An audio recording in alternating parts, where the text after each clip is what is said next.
May bagong chismis ba?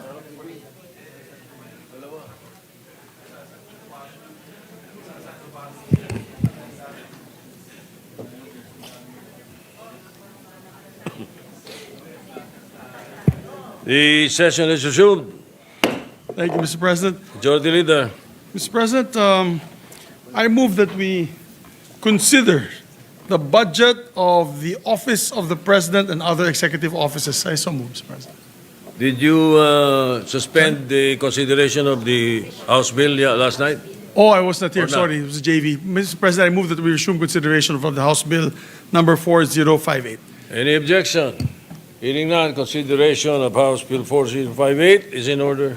Thank you, Mr. President. Therefore, I move to my previous motion that we consider the budget of the Office of the President and other executive offices. I so move, Mr. President. Any objection?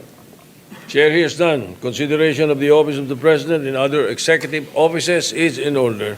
Thank you, Mr. President. May we recognize the sponsor to give details of the budget, Senator Sherwin Gatchalian. Senator Sherwin Gatchalian is recognized. Thank you, Mr. President. Thank you, Majority Leader.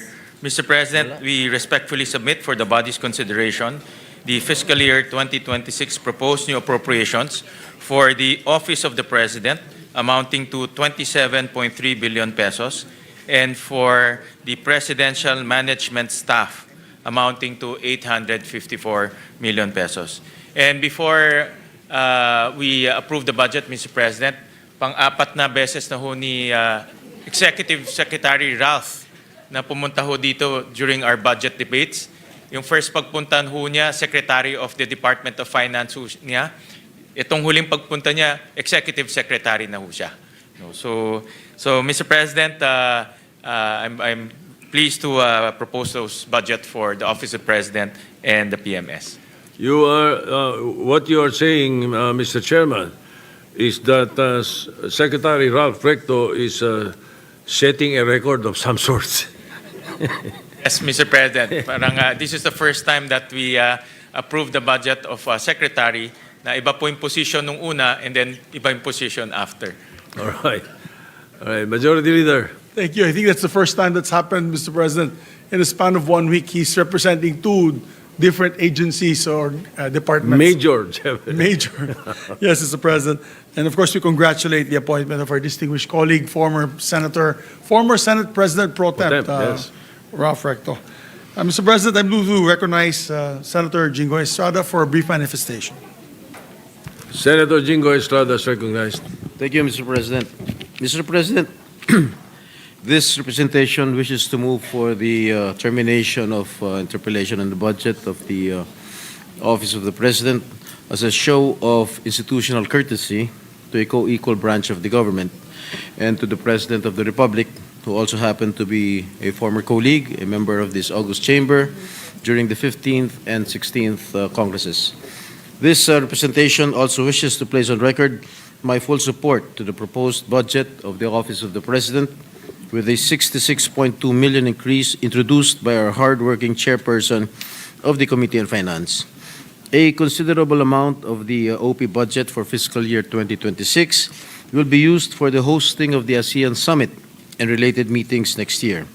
If I may also spread into the records, Mr. President, the Office of the President received unmodified or unqualified opinion from the Commission on Audit for 3 consecutive years from 2022 to 2024. I so move, Mr. President.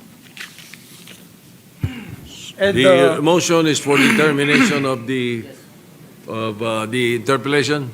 yes, Mr. President, and Leader. also Senator Alan Cayetano sent me a message that he will no longer interpolate the budget of the Office of the President and executive offices, Mr. President. There being no other member who wishes to propound any questions to the said agencies, I therefore move, Mr. President, that the budgets of the Office of the President and the Presidential Management Staff be deemed submitted. I so move, Mr. President. Any objection? Hearing none, the budget of the Office of the President and other executive offices hereby deemed submitted. Yes, for minute suspension, Mr. President. Session is suspended for 1 minute.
Ready to resume, Mr. President.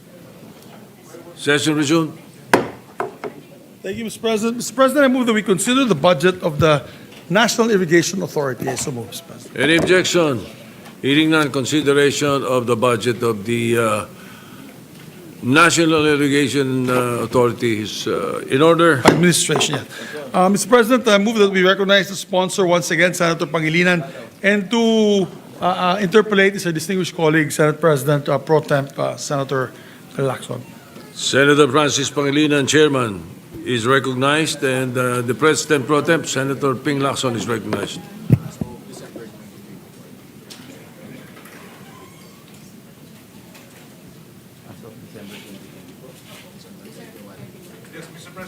With the Go ahead, please. yes, Mr. Mr. President, the following in the previous interpellations of the good senator from Cavite, we suspended the deliberations, and there were a number of items that the Senator Lacson wanted to be submitted. And the following were the list of fully operational irrigation systems, the operational percentage per irrigation system, and the solar irrigation projects breakdown as to regions, cost, and contractors. And we have been informed by the LBMRO that an advance copy was forwarded to Attorney Louis Martinez via email. We confirm that, Mr. President. This yung sponsor.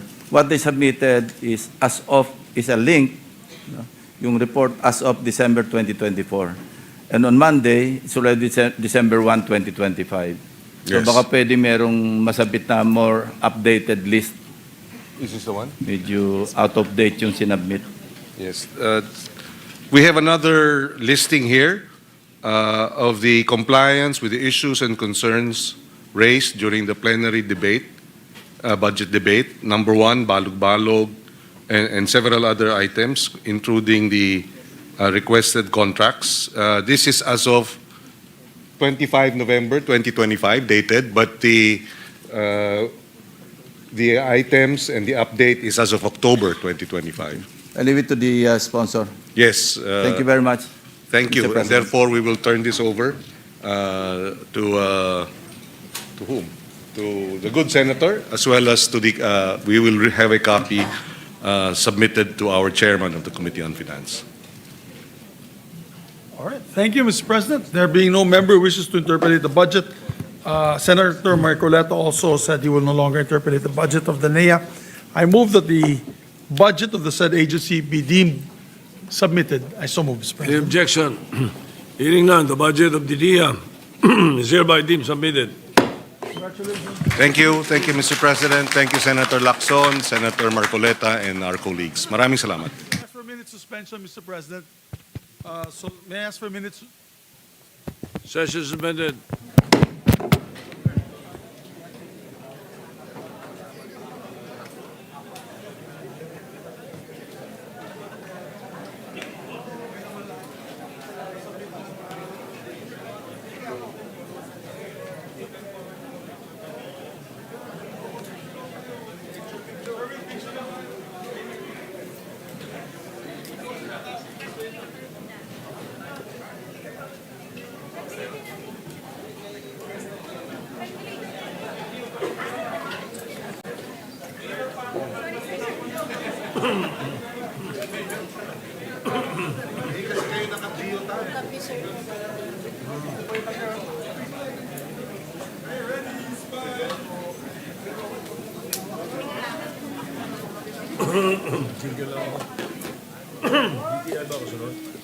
After po nito.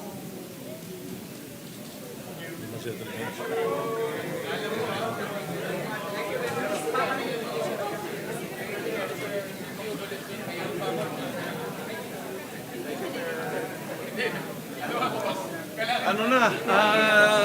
They should. You should, right?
Walang tao dito.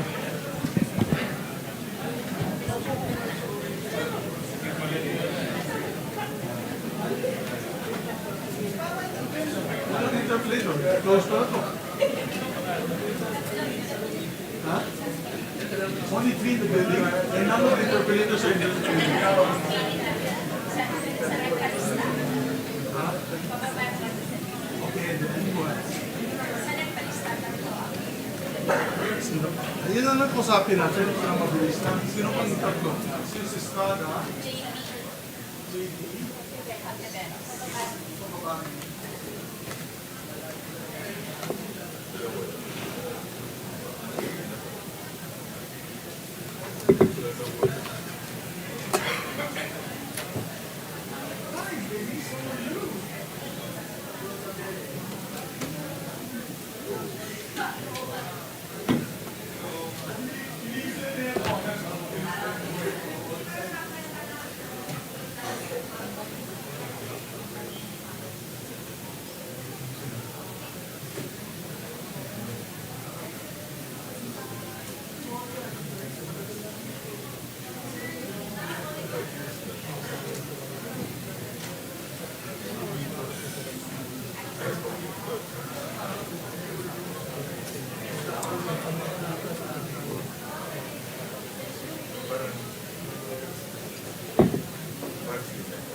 Sino ang interpolator?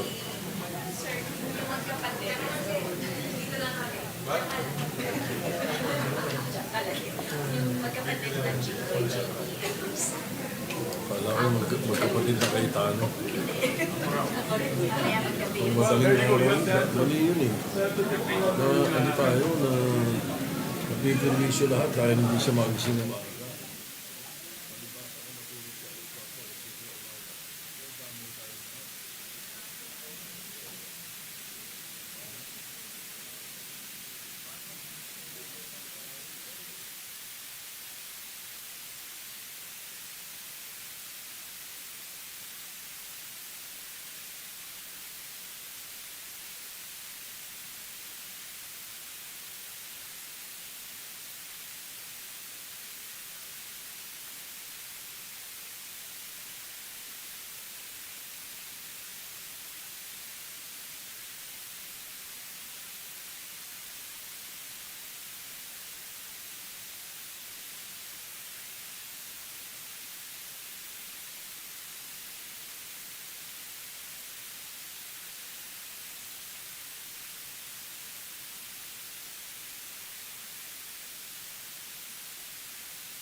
Mahaba ba sa'yo? Nice. And it's matching. It's matching. Ready to resume, Mr. President. Session is resumed. Mr. President, I move that we consider the budget of the Department of Human Settlements and Urban Development and recognize and all its attached agencies and recognize its sponsor, Senator Win Gatchalian, for the details of the budget. Any objection? Hearing none, the Department of Human Settlements and Urban Development's budget is in order. Thank you, Mr. Senator President. Gatchalian is recognized, sponsored. Thank you, Mr. President. Thank you, Majority Leader. Mr. President, we respectfully submit for the body's consideration the fiscal year 2026 proposed new appropriations of the Department of Human Settlements and Urban Development and its attached agencies and corporation amounting to 6.4 billion pesos. And the breakdown is as follows. For the Office of the Secretary, 1.4 billion pesos. For Human Settlements Adjudication Commission, 526 million pesos. For the National Housing Authority, 4.3 billion pesos. For the Social Housing Finance Corporation, 166 million pesos. Thank you, Mr. President. Mr. President, before I recognize our first interpolator, I just want to recognize my guests from Bukidnon, Mr. President, that they're here now. Our mayor from my hometown of Maramag, Bukidnon, together with the other LGU officials that are here. We welcome your guests to the Senate. Yeah. Thank you, Mr. President. Mr. President, the first to interpolate the measure is our distinguished colleague, Senator Jingoy Estrada. Senator Jingo Estrada is recognized. Thank you, Mr. President. Mr. President, I will just dwell on two topics. First is the Monterrasas de Cebu project, Mr. President.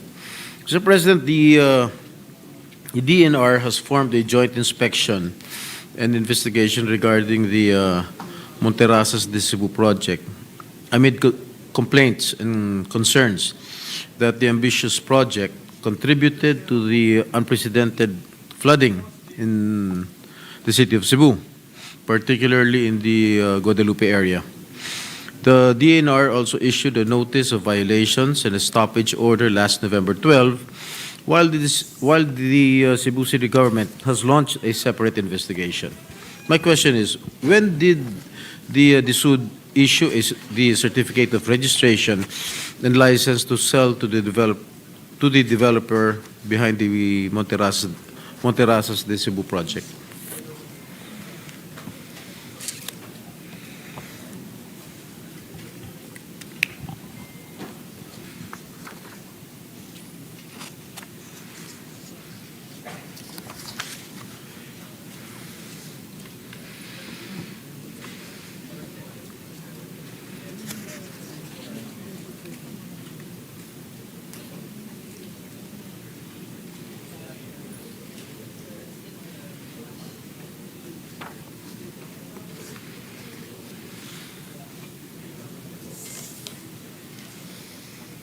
Thank you, Mr. President, for that question. I thank you, and I thank Senator Jinggoy for those queries.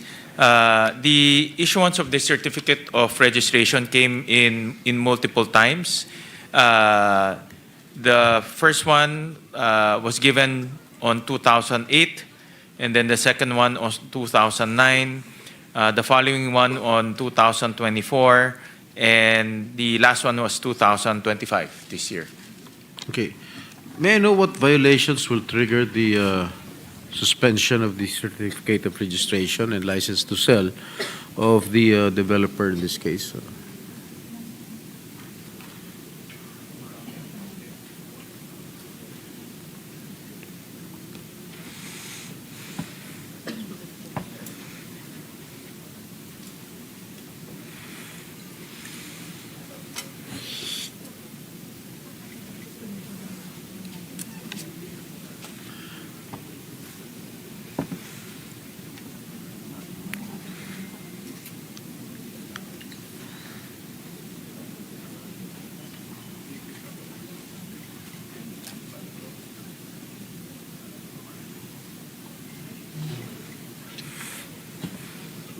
So, Mr. President, the certificate of registration multiple prerequisites.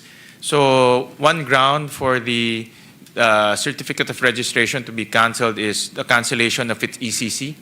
Another ground, if the building permit is also canceled or revoked, then it can also be a ground to cancel its certificate of registration. So there are multiple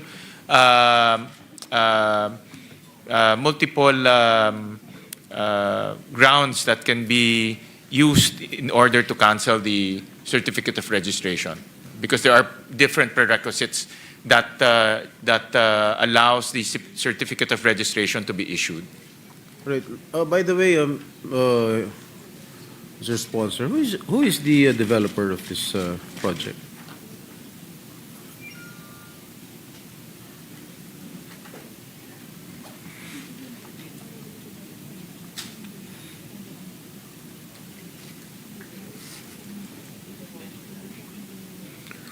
Mr. President, I was advised by the DSUD team that the original proponent was Landco, and then eventually a company called Gen V bought out Landco.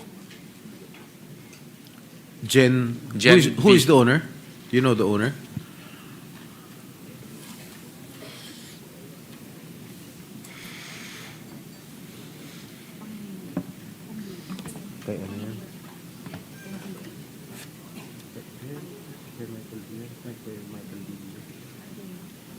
Since may mga violation sa DNR, bakit hindi nila inaano, hindi nila sila suspend? Kung may notice of violations. Sabi nila ground road.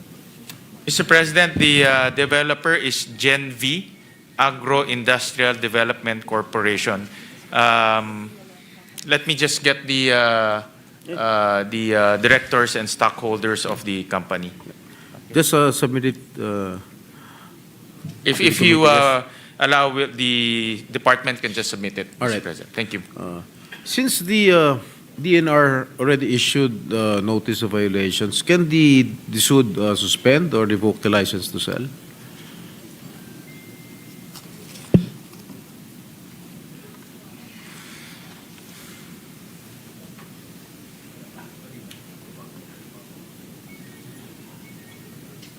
Well, Mr. President, the current situation right now is, like you mentioned, the DNR is investigating the environmental, possible environmental transgressions.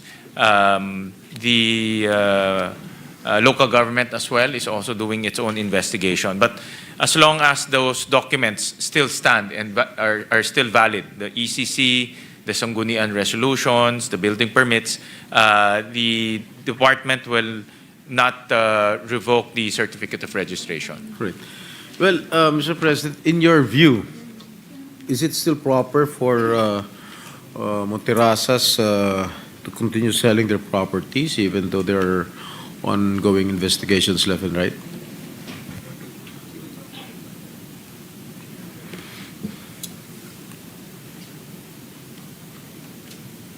But, Mr. President, because there's no official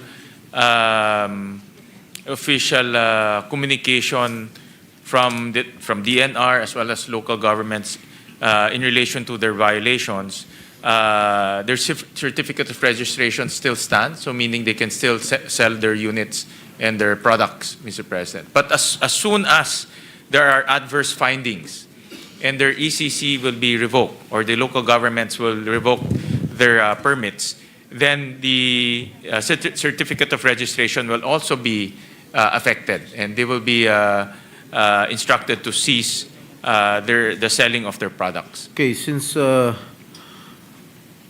ito bang DSUD, hindi ba sila gumagawa ng kanilang internal investigation with regard to this project?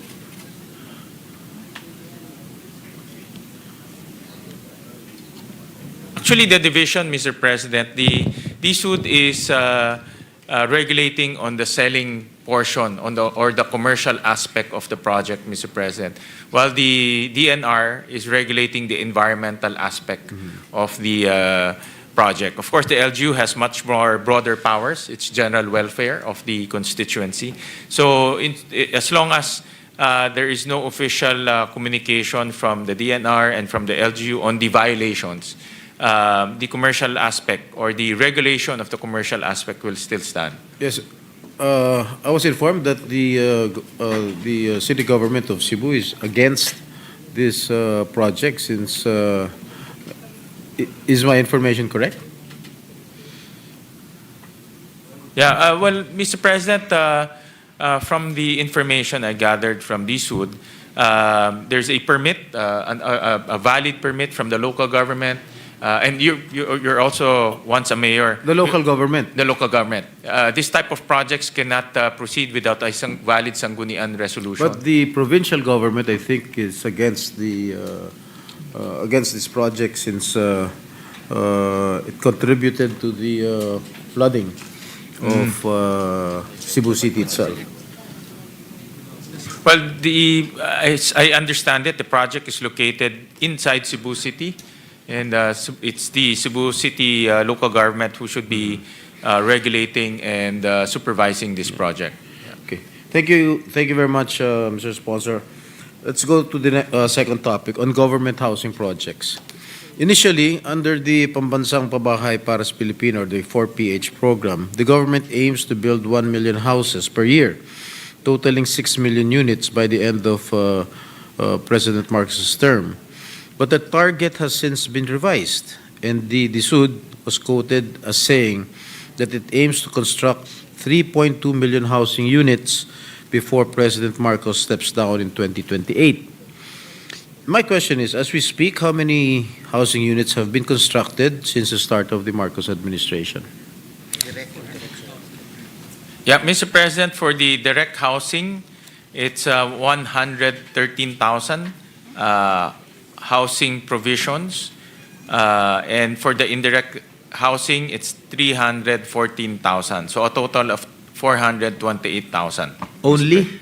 So hindi natin mamimit yung target before the term of President Marcos ends? Well, the target, Mr. President, is 1.1 million by 2028. So meron pa hong balancing 705,000. Kasi ang usapan Medyo tall yata, order. Challenging ho talaga, actually. the government aims to build 1 million houses per year, totaling 6 million units by the end of the term of President Marcos. Well, you're correct, Mr. President. They had to revise their targets. I think 1 million is very ambitious, Mr. President, and they have to be realistic with the budgetary constraint. Ano yun, niloloko natin taong bayan? Bakit sinabi 1 million per year? Yes. Tapos, so right now as we speak, how many? How many houses? 400? 400,000 plus pa lang. Well, Mr. President, we all know that we have a new leader, a new secretary in the Department of Housing, and after his analysis and consultation with stakeholders, the 1 million per year seems like it was a very big challenge. So what is the revised, how many housing units per year? Or yung target before the end of the term of President Marcos in 2028?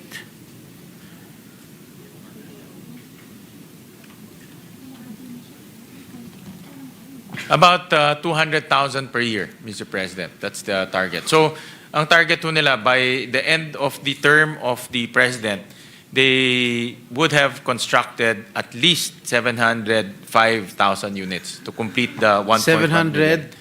705,000 to complete. 705,000 units. From 1 million a year, ang naging target is 1 million in the next 3 years. No? So sa 6 na taon ni Pangulong Marcos, 700,000 lang ang Hindi.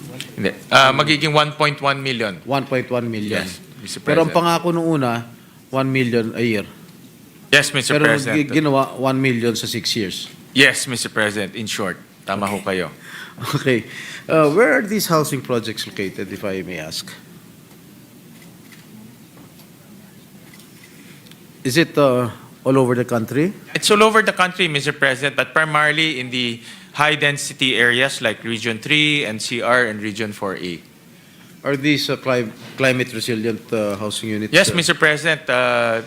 these should, before they build, they make sure that the area is suitable for habitation, and they also make sure that they have mitigating measures to mitigate the effects of, let's say, heavy rainfall or natural geographic contours of the area. Kung may mga ilog ho doon, they also make sure that they have mitigating projects to mitigate the effects of those riverways, Mr. President. Okay, may I know how much is allocated under the 2026 budget for the housing projects, Mr. Sponsor?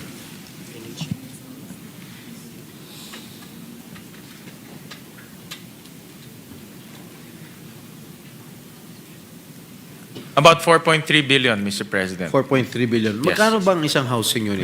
The Senate actually increased it by 1.5 billion, Mr. President. So, naging, Dati 2.7, tinaas ho natin to 4.3, Mr. President. is that sufficient enough? Their request is more, Mr. President. Itong year, for next year, 200,000 Yes, ang Mr. President. Target, no? Sufficient, but, so magkano yung, Well, Mr. President, magkano per unit? Mr. President, during the budget hearing, the Secretary made a very extensive presentation on how he reformed the 4PH project. So, ngayon, covered na ho from informal settlers all the way to middle-income families, Mr. President. So, my housing products na for all of these families, Mr. President. Can you give me a ballpark figure kung magkano ang presyo ng bawat housing unit? Just a ballpark figure. So, Mr. President, for NHA, ang row house nila, 26 square meters floor area. 26 square meters? 26 po. May dalawang variant, 26 square meters and 28 square meters. For the 26 square meters is 806,000, Mr. President. Murang-mura lang, Mr. President. Below 1 million. 806,000? Yes. For the 28 square meters, it's 863,000. Maliit lang diferensya. Maliit So lang. yung 28 square meters, gaano ba kalaki yun? Kasama na lahat yun? Oh, kasama na ho. Kusina, banyo. Yeah. Kasama na ho yan. Eh kung 10 anak ng isang pamilya, paano magkakasya? Po is 40 square meters. So meron pa ho area for small garden or kung masenso sila, merong maliit na parking lot. No? So the lot area is 40 square meters. The floor area of the house is between 26 to 28. Ano pa naging problema kung bakit bumaba yung target ng DSUD from 3.2 million to 700,000 units? Masyadong malaki yata yung binaba ng target ng DSUD.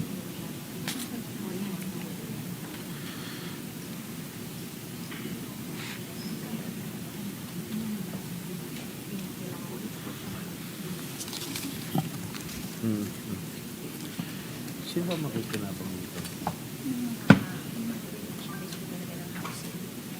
Yung mga features, There were, admittedly, Mr. President, there are two major reasons. One is the design of the 4PH. In the past, the design wasn't hitting the market that needed the most.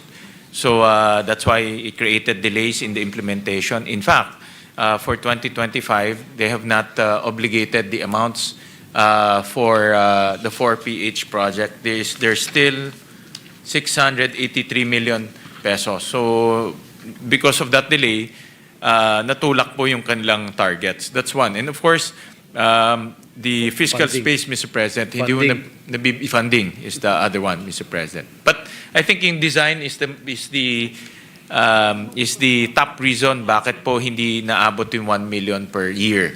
Tama ho kayo, yun po yung the design of the program wasn't targeting the right income class families, Mr. President.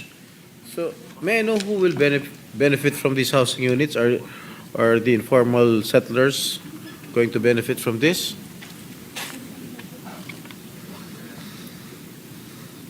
At vinevet ba ito? Sino nagve-vet nito?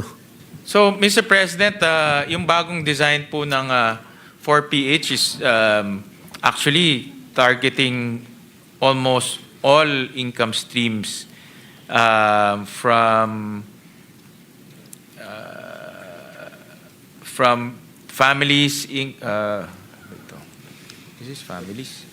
Yes, sir, deciles, income deciles. Of From the families? lowest. From families earning 11,000 pesos all the way to families earning 74,000 pesos. Yeah.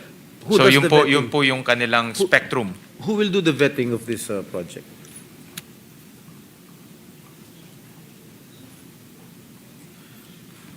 Well, it's a combination, Mr. President, because meron rin silang partnership with the private sector.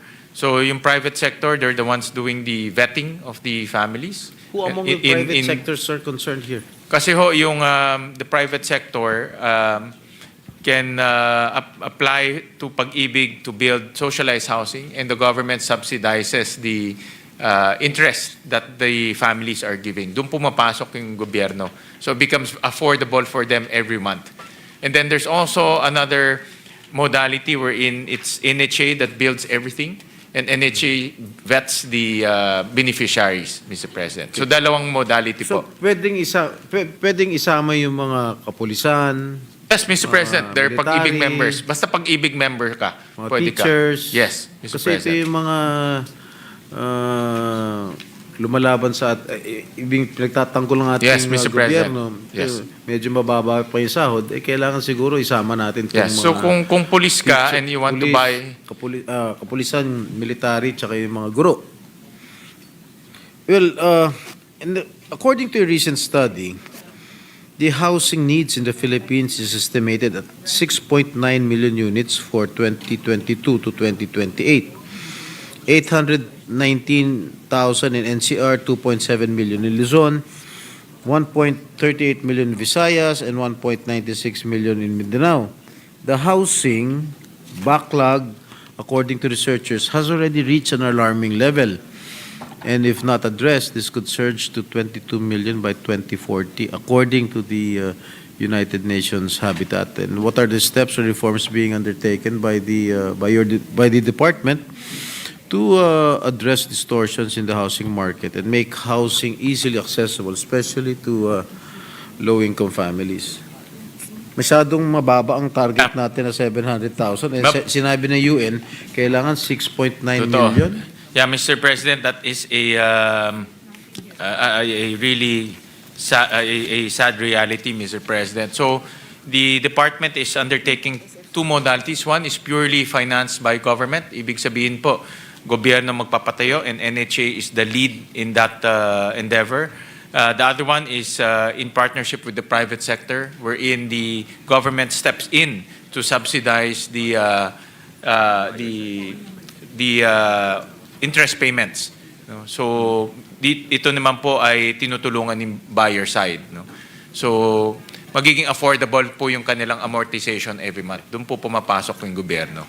Kasi nakaka-alarma naman malaman na 6.9 million units ang kailangan ng ating bansa, tapos 700,000 lang ang target natin. Anyway, pwede ba malaman kung ilan ba yung informal settlers dito sa buong bansa? How many informal settlers are there in the whole Philippines?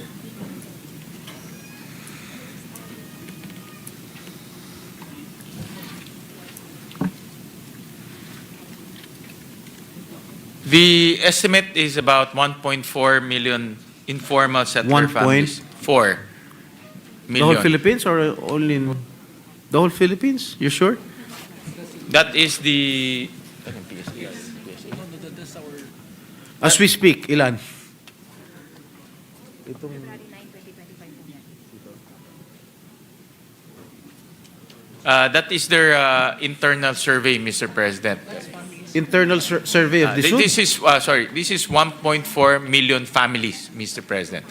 Families. Families. Alright. So if you times 5 that's By rule about of thumb. 6 million.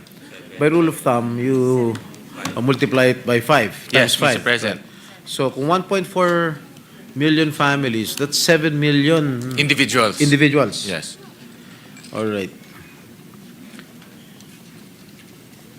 So, kanina sinabi nyo kasama sila sa no?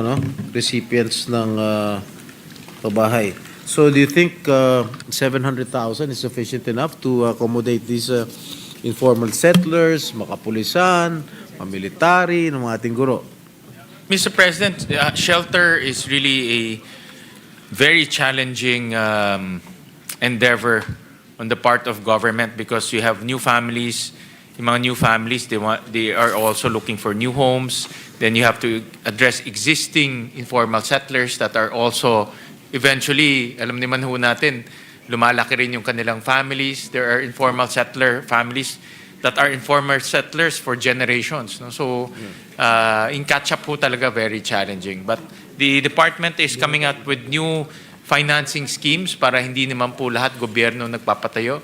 That's why they also partnered with the private sector so that the private sector can invest in shelter and government will come in to pay the amortization. And we subsidize the amortization to make it affordable.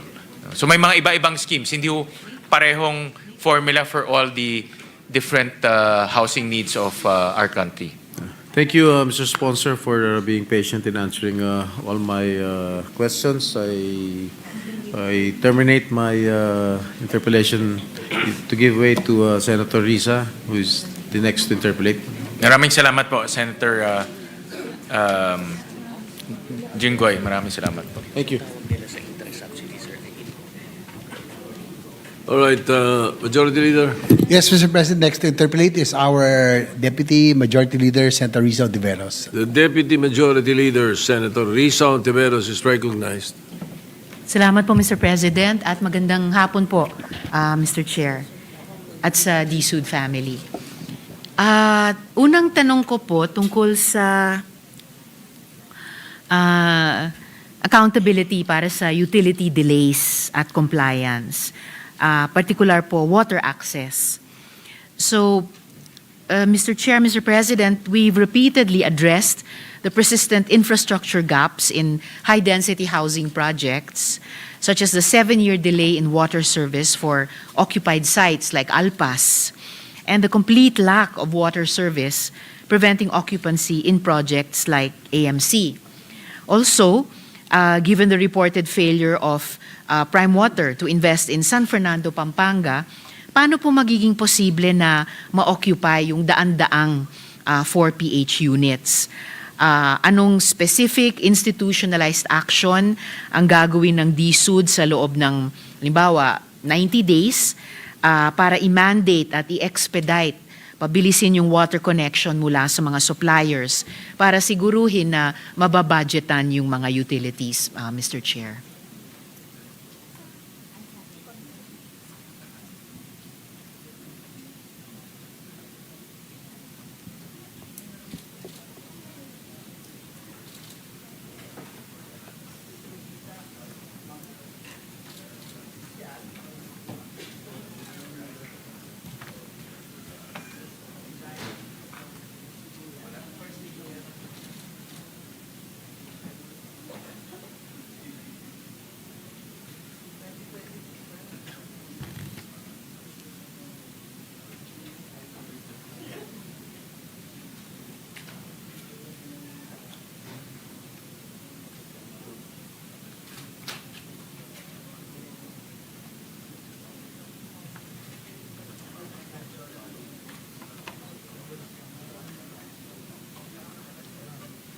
So, thank you for the question, Senator Risa. For the HDH Alpas, located in San Jose del Monte, Bulacan,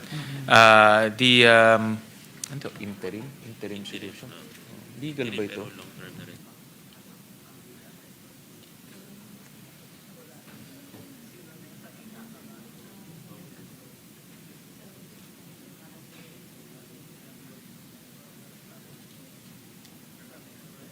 Yeah.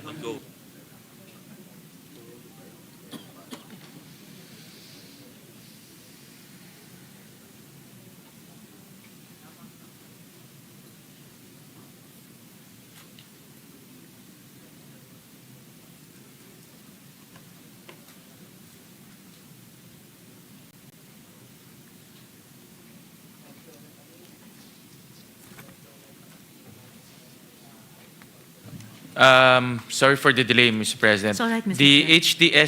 HDH Alpas, which is located in San Jose del Monte, the interim solution is a construction of deep well, while the LGU is going to take over. No? Tama ba? Yeah, but are they going to take?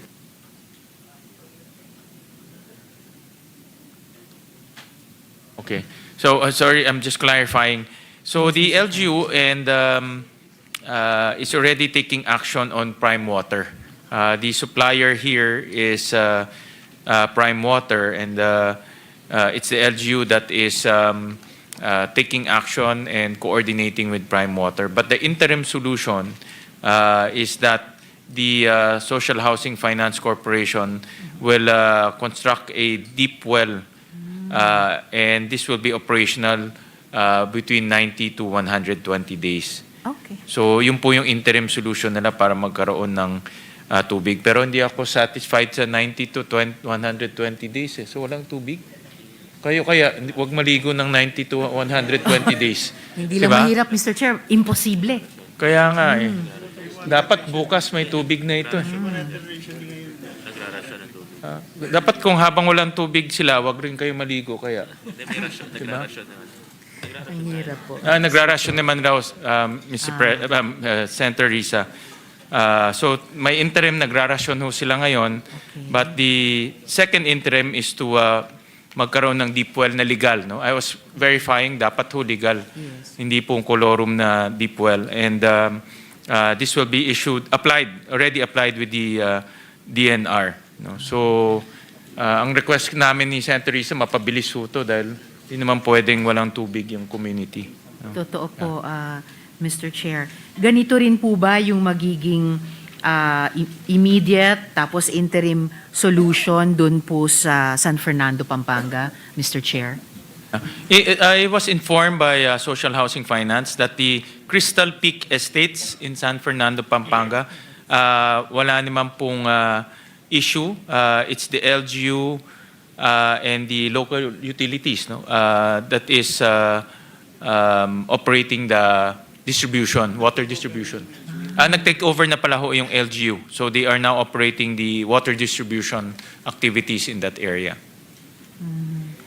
I understand, Mr. Chair, na nag-take over na yung LGU sa San Fernando, Pampanga. But are they actually operating already? Are they actually na nakaka-deliver na po ng tubig sa mga bahay? Mr. President, so that is a affirmative. All right. So that's good to know, Mr. Chair, para yung daang-daang 4 PH units doon sa San Fernando, Pampanga, mauokupa nga dahil may available na water utility doon. Good to hear na within pasok sa 90 days sana na specific institutionalized action doon sa Alpas, San Jose del Monte. Although may range 90 to 120 days. So salamat sa Chair for asking for immediate urgent action. And I also thank Senator Risa because I know that you are also very concerned about this community. I know that you are monitoring the welfare of that community. So thank you for bringing this up so that the Social Housing Finance Management can take a look at this once again. Oo nga pala, Mr. Chair, at salamat sa SHAFC for undertaking the construction of that deep well. It's an example na bukod sa good share, bukod sa akin at iba pang mga kasama dito na inaasikaso ng DSUD, yung ganito mga communities, at yung key shelter agencies tulad ng SHAFC should and do step in kapag may immediate interventions and then more strategic interventions na kailangan po.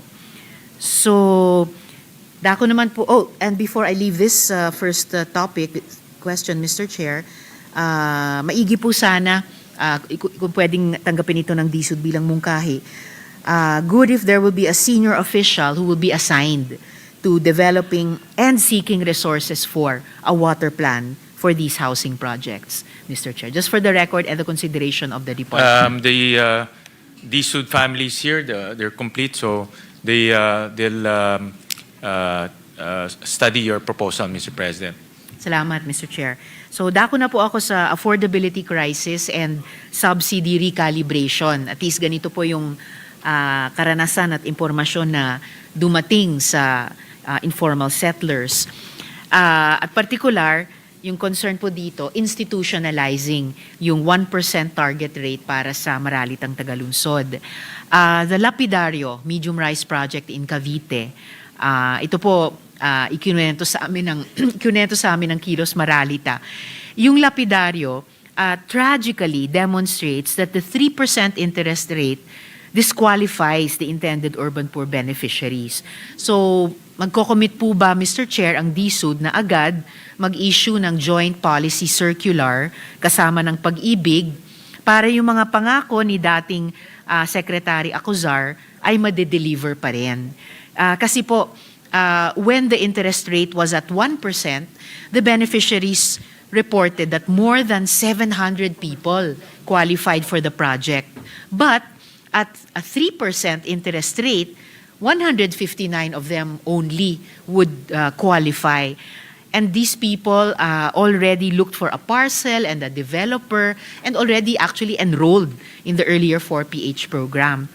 And I would suppose that a similar highly concessional package would also be needed for families who are being involuntarily resettled from no-build zones at the edge of rivers and from government project right-of-way. So iba pang concern ito, Mr. Chair. So pwede po bang i-consider ni Secretary ang mga tao sa ganitong mga sirkumstansya? Una, yung pumasok sa programa at 1% interest rate, tapos nabalitaan nila 3% interest rate na po. And then pangalawa, yung mga tao na nasa no-build zones, nasa right-of-way, pero sa pilitan silang inililipat, Mr. Chair. The new secretary is committing to maintaining the 1% effective interest rate for 4PH projects. Ito ay quite innovative because this is subsidizing the demand side of the housing project.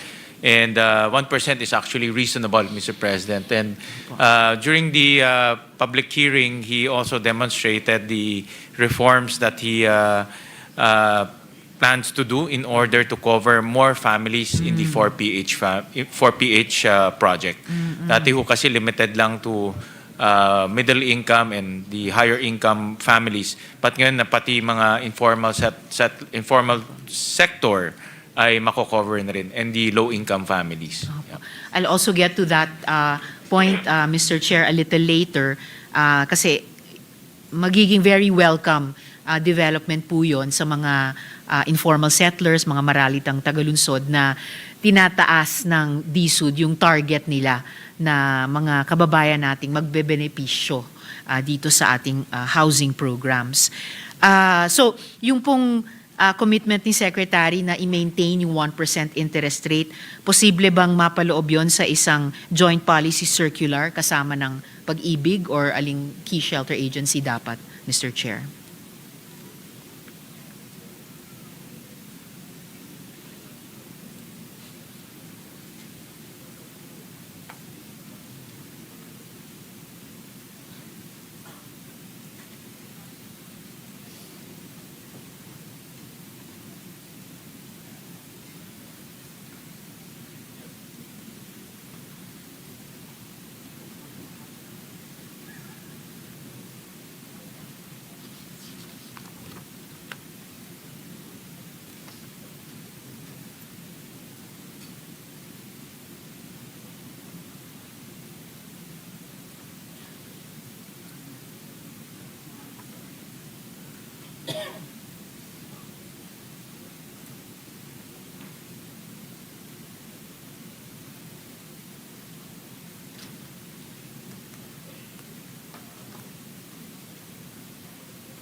Mr. President, sorry again for the delay. It's all right, Mr. Chair. The explanation to me is in order to maintain the 1% effective interest rate for 4PH, which is a subsidized rate, we need to assure the department that the corresponding subsidy that, of course, Congress and the Senate appropriates to them will be maintained. So, contingent yun kung ano yung budget na nakukuha nila. So it's also important, well, it's important that yung budget ay mapasok sa National Expenditure Program para hindi magkaroon ng shortage yung subsidy at kasi ang effect nung pag hindi nabigyan yung subsidy, pwedeng tumaas yung interest rates from 1 to 3%, Mr. President. Yeah, that's right. Before, nung bago si Secretary pumasok, kung nawalan nagkulang yung subsidy o hindi nabigyan ng subsidy, tumataas siya ng 6. Pero they managed to work out with Pag-ibig na may cap at 3%. No? Okay. So, it's really a budgetary issue, in other words. No? Pero sa naging NEP nitong taon, Mr. Chair, para sa susunod na taon, and yung current form ng GAB, meron po bang line item doon which would enable DSUD or the Secretary to deliver on his commitment na i-maintain sa 1% yung interest rate? Yeah, based on his projection for 2026, covered na po yung 683. Covered na ho yun for next year. 683 million, Mr. Aha. President. Okay po. And ano yung kailangan nilang suporta mula sa atin sa Kongreso para siguruhin na they will always have the wherewithal para i-maintain yung 1% na yun? Mr. President, the target is about 200 units per year. Sorry, 200,000 units per year, of which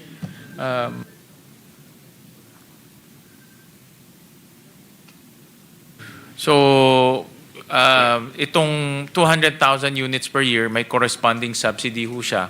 So kailangan matulungan natin ang DSUD na makover yung subsidy na yun. That's the additional. But of course, may existing pa eh. No? So we need to also cover the existing. Okay po. So in other words, yung kanilang target and existing should be inside NEP Yes. and should be maintained all the way till the budget is approved. Opo. So, I'm also taking note of that, Mr. Chair, na baka homework po sa atin dito sa Senate and siguro naman kinommunicate din ito ng DSUD sa mga counterparts natin sa House na year on year for the next couple of years, kailangan natin laging siguruhin na may ganitong line item. It's a good question, Mr. President. So, tayo naman dito, we know the effects if we do not allocate the subsidy that is related to the 4PH. Mayroong effect siya in terms of how much the families will be paying. No? And we want to maintain that 1% throughout the life of the project, Mr. President. Salamat para doon, Mr. Chair. At makikipagtrabaho po itong representasyon sa Good Share para masuportahan yung DSUD at yung pag-ibig sa aspetong ito. And sana po, Mr. Chair, tama ba yung understanding ko na kasama dito sa subsidy na ito para 1% lang ang interest rate nila, yung mga tao na sa pilitang i-resettle dahil nasa no-build zones, nasa gilid ng ilog o nasa government right-of-way areas? Pag informal ho, dito naman papasok yung NHA, Mr. President. Okay. And when NHA comes in, ito purely subsidized housing rin. So NHA has 4.3 billion. Dito naman papasok yung ating housing subsidy through NHA. Salamat, Mr. Chair. Just taking a step back momentarily, gusto ko lang i-bring sa attention ng DSUD kaugnay nung water access na as of 3 months ago, the manager of San Fernando Water District told us that there is no water and no money for capital investments for the water supply for the San Fernando 4PH project. So sana kahit double check lang ulit ng DSUD na real time yung sinabi nila kanina na may tubig na dun sa service area na yon, Mr. Chair.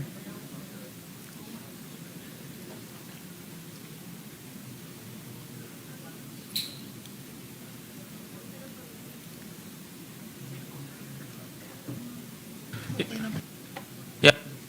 Referring, Mr. President, Senator Risa, to the Crystal Peak Estates, San Fernando, Pampanga. Yes, Mr. Chair. Yeah, according to Social Housing Finance, nag-move in na itong mga families and they have validated na meron pong tubig na doon sa area na yon, doon sa community na yon. Alright, salamat po para doon, Mr. Chair. That things have indeed improved within a quarter of a year since. Okay po, Mr. Chair, dako na po ako sa utilizing escrow funds para sa resiliency at para sa building code reform. So the DSUD has the mandate to utilize the balanced housing escrow funds to support socialized housing. However, CMP loan funds cannot be effectively used for strengthening existing houses without a technical framework.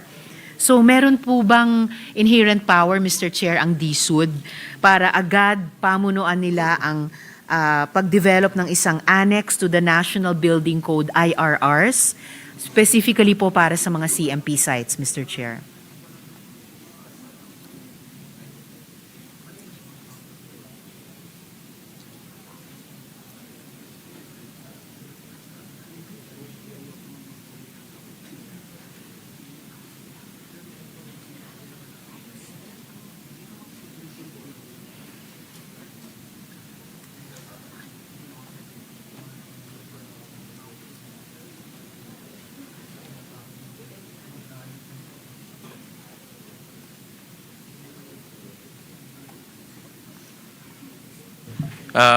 Mr. President, Senator Risa, they relaunched the CMP to what they call the eCMP, the Enhanced CMP, Community Mortgage Program. And the community can borrow to address, they can borrow to implement resiliency programs in their community. So for example, nasa typhoon belt sila, right? Let's say Region 5 or Region 8, they can borrow, the community can borrow so that they can make their houses resilient to typhoons. They can retrofit their houses. So yung mga windows so pwede nilang lagyan ng protection so that the community is resilient to typhoons. So meron na silang ganitong programa po. Okay, salamat, Mr. Chair. So hindi na, tingin ng DSUD, hindi na ba nila kailangang magdagdag ng annex sa IRRs ng National Building Code para dun sa CMP sites?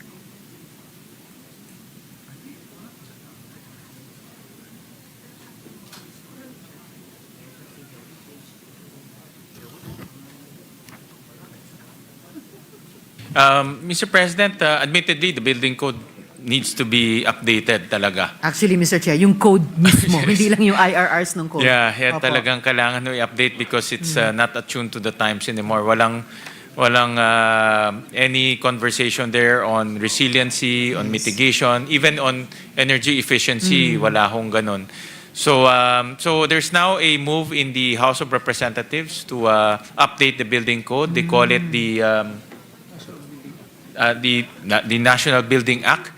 And DSUD is participating there constantly, Mr. President, so they can share their views on how the building code should be updated. Okay.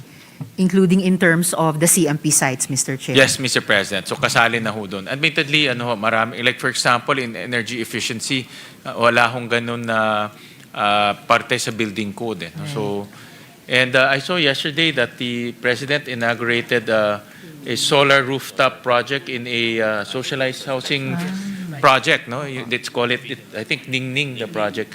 So it's actually quite a innovative project because nasa socialized housing facility siya. Normally, it's the houses in Forbes or houses in luxury enclaves na meron pong solar. Pero ito, socialized housing po. Row houses, nakita ko. No? So, those are the things na wala ho sa building code that should be taken consideration.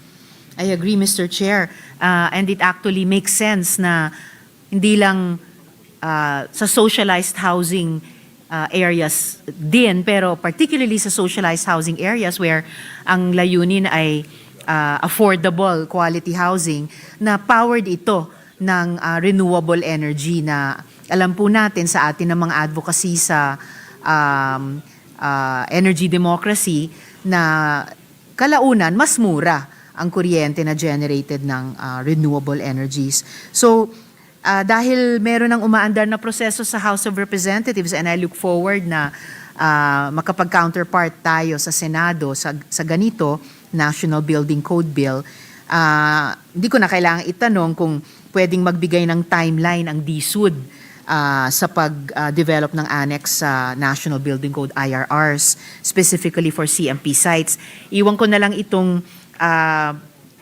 suggestion din na dun sa pag-participate nila sa House of Representatives process and eventually harinawa dito sa Senado, na isama po nila yung mga simplified standards for incremental development and for the development of a grassroots organizational approach for the technical capacity, for the structural vetting of self-built homes that need to be transformed into resilient assets, Mr. Chair. And huli na lang sa paksang ito, bukod pa sa mga ganito, yung update ng National Building Code para sa CMP areas, ano pa po ang pwede nating gawin para maghanda para sa the big one na ayon kay DOST Secretary Solidum naman ay maaring magresulta sa tens of thousands ng mga pamilya natin na mailibing sa ilalim ng rubble, Mr. Chair.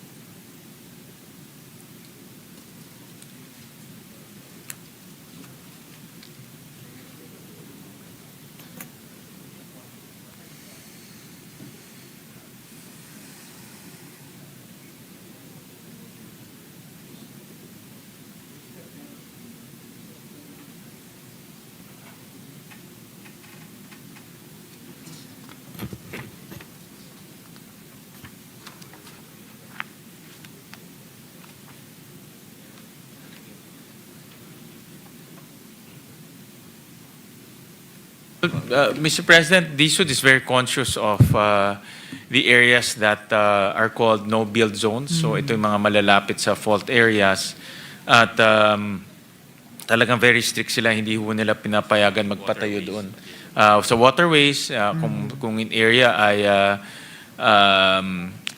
flood-prone area, hindi rin nila pinapayagan ho yun. So they're very conscious of that. Very strict ho yung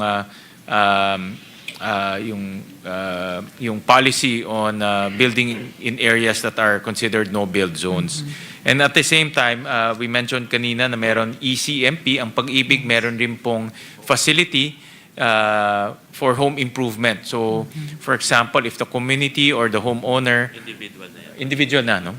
The homeowner would like to retrofit their houses, pwede silang mag-loan.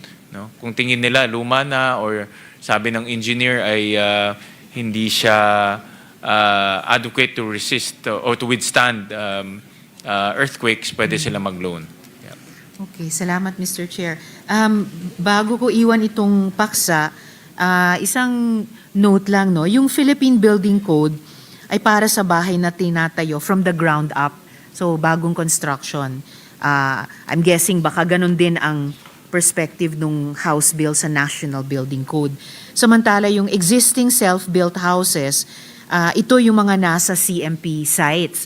So yung practical question po ay, ngayong papautangin sila, yung mga informal settlers natin, or yung mga nasa CMP sites, ngayong papautangin sila ng SHAFC para sa house improvement, paano nga tutulungan ng SHAFC itong mga tao na nasa CMP na i-improve yung mga bahay nila incrementally? Bago pa man magkaroon ng bagong batas, kaya ako naitanong kanina yung pwede bang magkaroon ng annex sa IRRs ng kasalukuyang National Building Code. So para sa kalaunan, ay maging compliant, pati itong mga CMP households sa building code, Mr. Chair.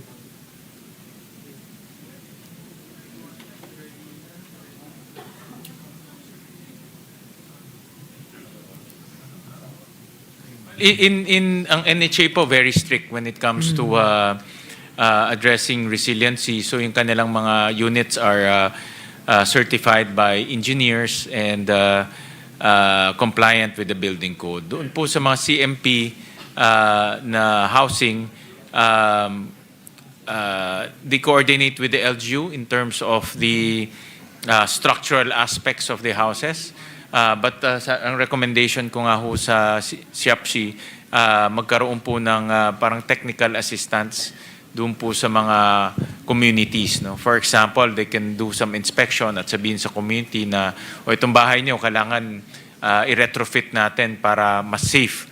Lalo na ang SIAPSI ngayon nakita ko is multi-level na no? So vertical. No? So I suggested to them to come up with parang technical assistance to the homeowners. No?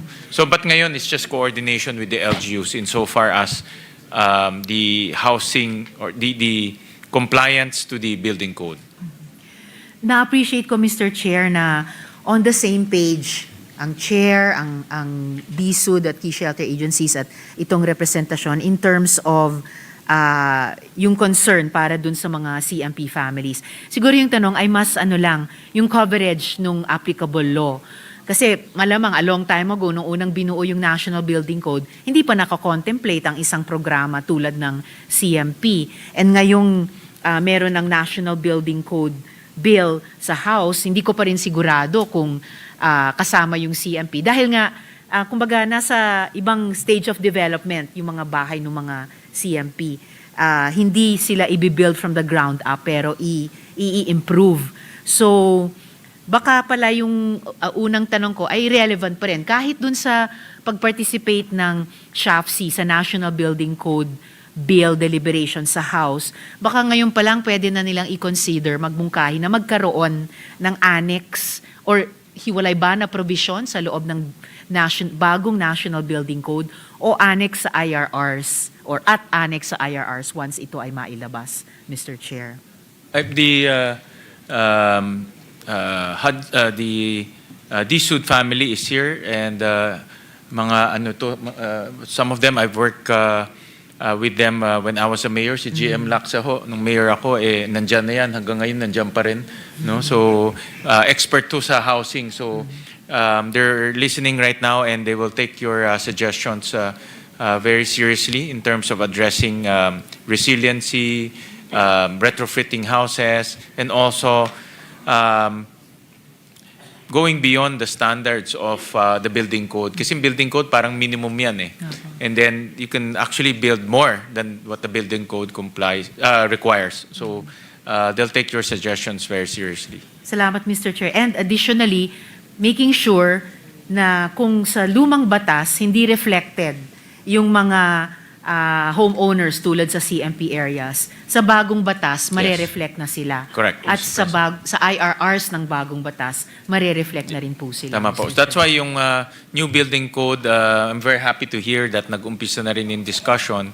And I welcome the updating of the building code when it comes here so we can look at or suggest new concepts in the new building code.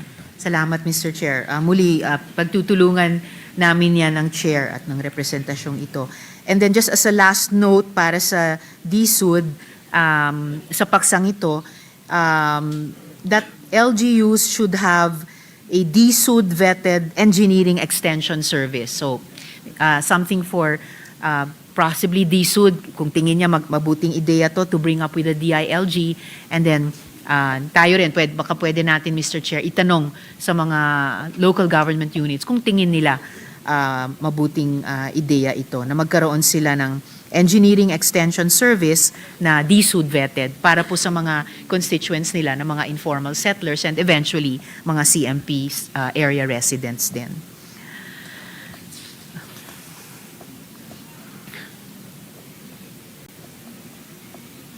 Actually, some LGUs are very proactive.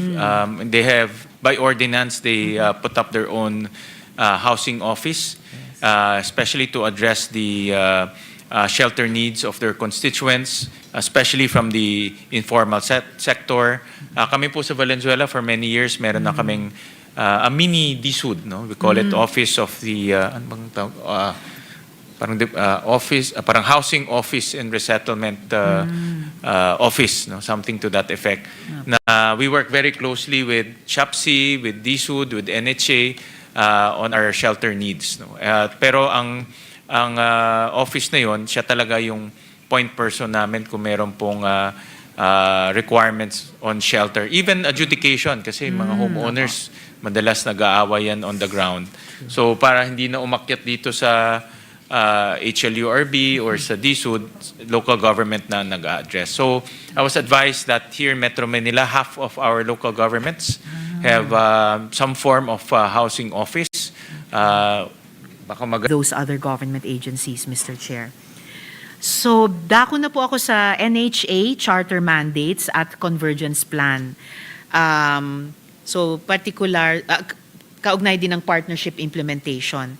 So, the NHA's new charter, sorry.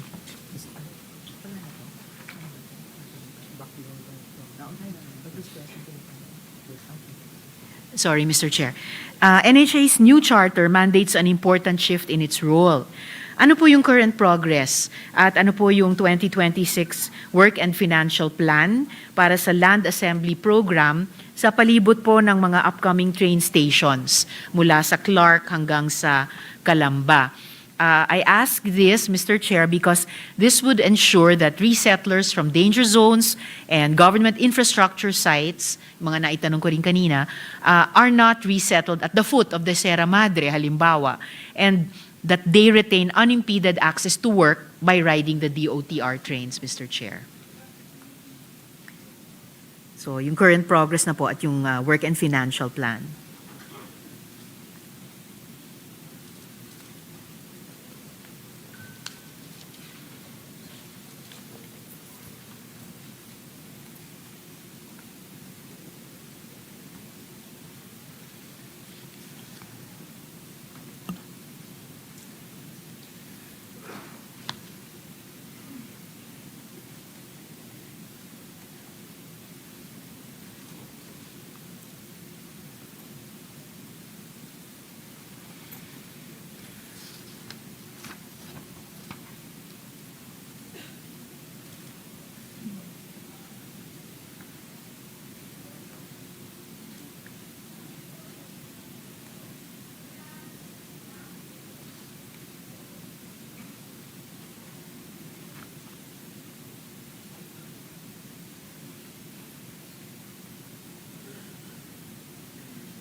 So, from the, I thank the NHA for the update. Meron ho ang NHA and DOTR isang MOA to implement the housing needs of the mga tatamaan po ng right-of-way. Particularly the PNR North 2 project, North-South Commuter Railway project, Metro Manila Subway Project, and South Long Haul Project. So, in other words, hindi po pababayaan ng NHA itong mga pamilyang ito na tatamaan po ng right-of-way. And ang kagandahan, sabi ho sa akin ng NHA, mga in-city ho ang kanilang paglilipatan. So, hindi sila dadalhin sa malayong lugar na walang eskwelahan. Or, the worst is, they call it next city, no? Yung next LGU. Or adjacent LGU, no? Yan ho talaga ang actually resistance ng mga relocatees, yung i-relocate ho sila sa napakalayong lugar, walang eskwelahan, walang transportation, walang trabaho. Nandoon ho sila sa lugar dahil may trabaho in the first place, no? But if you will relocate them, madi-displace ho sila. So the NHA is the NHA's target is to do in-city relocation. The worst is the next city or the next municipality. Salamat, Mr. Chair. Naku, sasabihin ko pa naman sana, implementation plan please, wag ng memorandum of agreement lang na naman. But sige, I'll step back a bit to that. Actually po, kahit nga hindi in-city, kung next city, kung adjacent man, baka may advantage kung kailangang mag-relocate, ma-relocate nga dun sa palibot ng mga upcoming train station. So, meron na po bang work and financial plan para sa land assembly program na yon? At ano pong progress nito, Mr. Chair?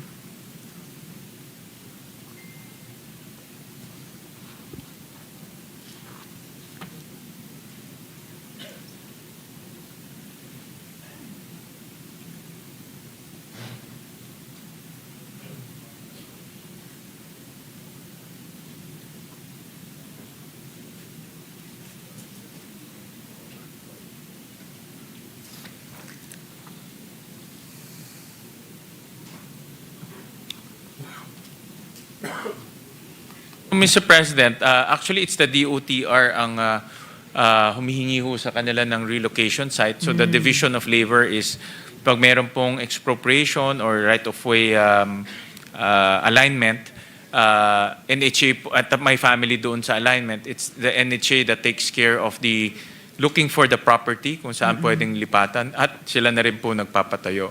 At maganda pong balita, talagang in-city po yung kanilang practice. Kasi I remember mga past relocation, dinadala sa malalayo eh. No? Kaya yung mga pamilya bumabalik po doon sa original areas nila.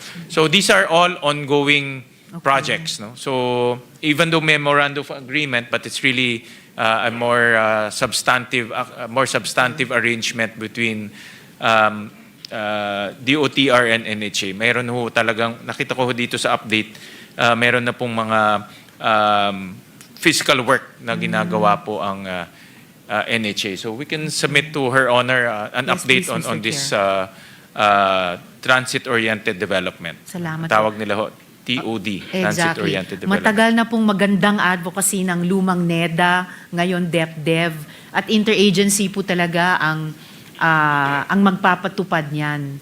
And in fact, Mr. Chair, hindi kailangan hingin ng DOTR sa NHA ang lahat ng relocation sites. Alam na po ng DOTR na sa ilalim ng Transit-Oriented Development Strategy na iyan, yun nga mismong mga lupa sa palibot nung mga train stations nila mula Clark at Calamba ay pwede at dapat isama bilang relocation sites. Kasi at least, kunyari, nilipat mula sa danger zone, tabing ilog, hindi naman itatapon, ililipat sa paanan ng Sierra Madre. At the same time, dahil nandun sa mga lupa, sa palibot ng train stations, may easy access sila sa tren at makakasakay sila papunta at pauwi sa trabaho or sa eskwelahan. So just a reminder to DSUD na they can also ask the OTR to be more forthcoming and proactively, kung hindi pa man naisama sa Work and Financial Plan for 2026, isama yung mga lupa na i-identify nila sa Land Assembly Program dun sa palibot ng mga train stations. And yung MOA po na meron sa ngayon, but I'm hoping nga na mas substantive ito gaya ng sinabi ng Chair. Kasama din po ba yung DPWH, Mr. Chair? Mr. President, I was NHA GM is here. Apparently, because it's a DOTR project, so sila yung nagpo-provide ng housing funds to NHA for the relocation of those affected families. So, ang source ng funds ay galing po sa DOTR. No? So, yun po yung kanilang partnership. So, aside from the physical division, it's also the funding division. Yeah. And of course, I can imagine, very well appreciated po yan ng DSUD on the part of the OTR at tayo rin ng mga housing advocates. We certainly are glad na ginagastos yung pondo in that way. ang akin lang po ay paalala, maybe as much for DOTR as for DSUD, na meron pong land assembly program sa ilalim ng transit-oriented development na dun sa palibot ng mga train stations nila. Huwag po nilang kakalimutan yung mga kailangang i-resettle na isa sa mga priority sectors din for resettlement doon po. At yung MOA po, Mr. Chair, kasama din po ba yung DPWH, yung NHA DOTR MOA?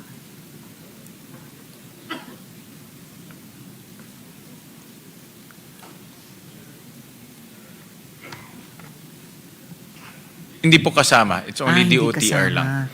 Okay, maybe that's These something are to for look into. DOTR projects. Okay po. Baka that's something to look into po moving forward, Mr. Chair.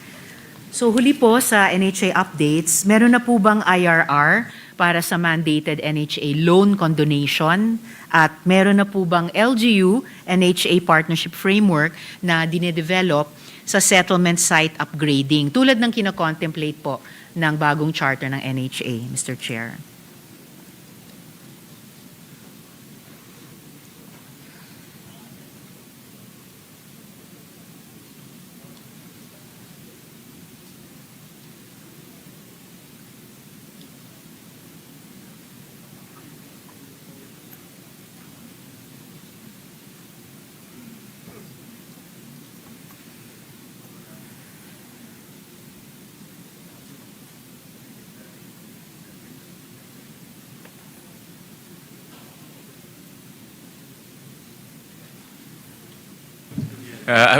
Kasi when I was a mayor kasi ho, very active ho kami sa housing and Okay. shelter in Valenzuela. Kaya I can sympathize with NHA. Sabi ko, very challenging ho talaga ang housing and shelter, lalo na sa urban areas.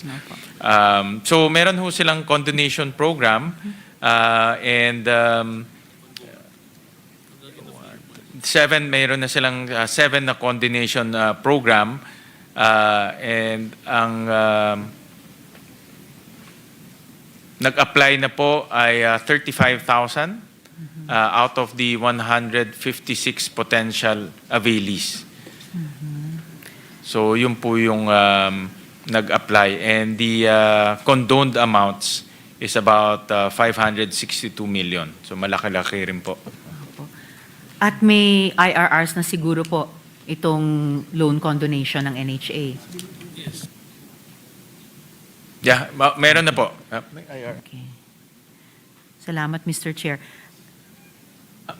Sorry, Mr. President. Yes, Apparently, wala ng IRR because it's embedded in their charter na raw. No? So it's self-executory yung condonation. That's the way I understand it. I see. But they're implementing it. There's already meron na pong 7 condonation programs, no? Amounting to 562 million pesos. Okay po, sir. So, NHA has an existing loan condonation program, pero konti lang ng mga eligible ang sumali so far. Bakit Yes, po kaya, konti lang Mr. nga. Chair? Opo, This is, parang 20% lang ba This is eligible? 20%? Opo. 20%? Bakit kaya? I mean, sinong hindi gugustuhin na makondo ng utang? So, may problema po ba? May limitasyon ba? How can we improve it, Mr. Chair? Kasi maraming bagyo. Actually, since July hanggang ngayon, walang bayad.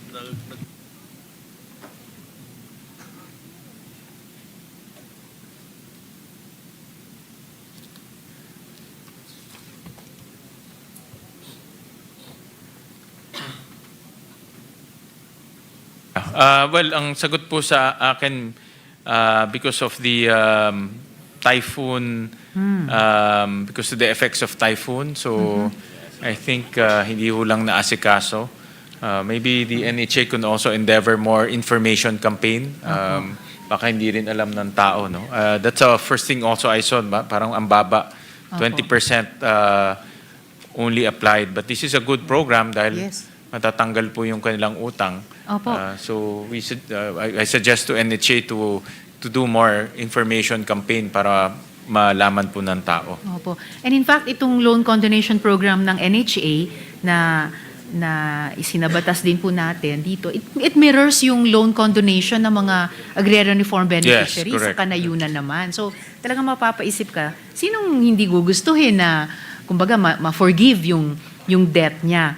Kung effects ng typhoon, of course, at the same time, pagkatapos ng disaster, pag nasa rebuilding stage tayo, syempre, lalong pampagaan sa loob kapag, ay, may utang ako na makokondone. So I support the suggestion of the chair na mas proactive na information campaign para tumaas po yung uptake sa programang ito. Meron kasi akong na-experience in Valenzuela when I was a mayor. I was telling the secretary and the GM of NHA, kung nagbebenta po ng rights, uso ho yan sa mga urban areas. So may mga secondary owners na or secondary beneficiaries. And hindi nila pinapayagan mag-condone yung mga Yes. secondary. No? So Opo, Mr. Chair. maybe that's a different program. No? Kasi ang mura lang kasi in NHA housing, maganda pa yung location. So the original beneficiaries normally na bebenta ho nila yung, they call it rights. No? Right. At in secondary beneficiary, hindi naman papayagan ng NHA to condone. Pero Opo. sila na yung physically nandun sa area. So maybe, I think I suggested to NHA to look at that angle also. Yes. And in fact, Mr. Chair, narinig ko na rin po yun sa mga beneficiaries, potential beneficiaries nitong loan condonation program. Alam nila yung ganyang sitwasyon, alam nila yung ganyang programa. At sila mismo, they are very willing to work with NHA to make sure na yung magbebenepisyo lang ay yung mga karapat-dapat lang, hindi yung nabentahan lang ng rights. And kaya rin, siguro, because of these issues, Mr. Chair, kaya nga, baka kailangan ng bagong IRR para sa loan condonation program. Yeah, meron kasi, I was telling si GM Laksa na may experience kami sa Valenzuela, actually hindi ko na masyado na-update, nakalahati na po nung community is secondary, I call it secondary beneficiaries. Apo. No? So, but hindi ho sila rin recognize ng SHAPC. But sila na nakatira doon and willing naman sila magbayad. So, I think they should, they call it substitution. No? They should address that issue also. NHA Yes, should Mr. also address that dahil willing naman po magbayad yung pangalawang lumipat. Opo. Yeah. So baka hindi sila pasok sa loan condonation program, Yes. baka ibang program. Ibang program. Opo, Oo. na maaring didisenyo pa ng key shelter agencies natin. And again, that's why baka kailangan ng bagong IRRs para to take cognizance of kung paano nag-evolve yung situation on the ground at yung participation ng mga beneficiaries sa iba't ibang programa natin, Mr. The Chair. NHA will be looking at that also. Salamat po Thank para you, doon, Senator Mr. Risa. Chair. And lastly, tungkol sa paksang ito, kanina doon sa transit-oriented development, we're talking not just about the resettlement of affected persons, bagamat, syempre, kasama po yun, we're talking about urban development around the stations, otherwise known as, kaya nga po, transit-oriented development. Na doon, yung mga informal settlers, hindi lang po sila beneficiaries, sila po'y mamumuhunan din. Mag-i-input din sila sa development process around the train stations. So, dako na po ako, Mr. Chair, sa walang kamatayang NLEX Segment 8.2 conflict, yung forced relocation at internal audit. Aware po si Sec. Aliling sa serious situation kung saan daang-daang mga pamilya ay apektado ng NLEX Segment 8.2 extension na iniuulat ay pinipressure daw ng NHA, pinipressure daw ng DPWH na lumipat sa mga off-city sites na kontra po sa in-city housing plan ng Quezon City. Itanong ko pala muna, Mr. Chair, aware po ba ang Good Secretary sa ganitong seryosong sitwasyon?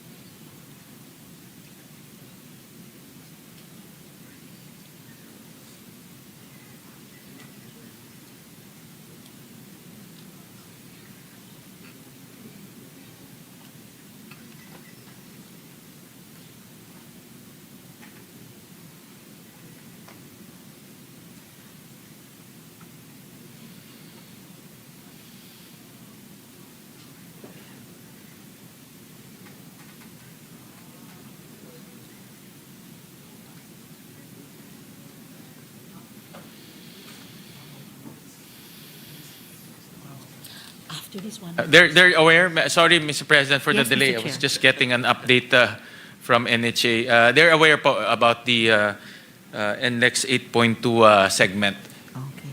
Mr. President. And medyo ano ho to, medyo very challenging because ang total ISF is about 28,900,000 families. Opo. Tama ba ito? 1,000 families? Busong. Very challenging talaga, Mr. Chair, at saka ang laki po ng potential for a public good na ma-generate, public goods na ma-generate pag na-resolve ito sa tulong at sa pamumuno ng DSUD. Kasi to set the record straight on how rules of humane settlement are being complied with and to address the integrity of the relocation process, posible kaya na ang DSUD ay kaagad mag-issue ng directive sa NHA Internal Audit Service na mag-conduct ng mandatory third-party monitored audit ng relocation process para sa proyektong ito para siguruhin yung compliance sa adequate consultation and social preparation requirements, Mr. Chair. Ang NHA naman, Mr. President, Senator Risa, nakita ko yung work nila. They're experts already pagdating sa relocation. Talagang may social preparation sila. They also look at the relocation site to make sure that hindi lang bahay, kundi may school, may daycare, may health center. It's close to the employment opportunities. So NHA is sisiguraduhin nila na hindi lang po ililipat yung tao, pero yung paglilipatan ho nila ay hindi po makaka-apekto sa pamumuhay po ng mga tao. I appreciate that, Mr. Chair. Unfortunately, dahil din siguro sinabi nga ng Chair na very challenging itong situation, tumagal na. Ang tagal. Halos ilang taon na nating pinag-uusapan dito tuwing budget interpellation. At may ilang mga solusyon na isinusulong nitong nakaraang mga taon, wala pa rin talagang namumuo. So, kahit for the sake of argument, sabihin natin, i-concede natin na ganito yung mga katangian ng NHA, pwede nga kayang i-direct ng DSUD ang Internal Audit Service ng NHA na mag-conduct niyang mandatory third-party monitored audit, Mr. Chair.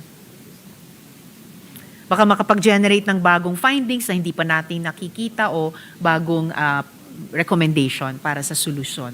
I-audit po yung process Yes, dito po Mr. sa Chair. Yung relocation and process. Relocation process. Yes, Mr. Chair. Para siguruhin yung compliance sa adequate consultation at yung social preparation din, Mr. Chair.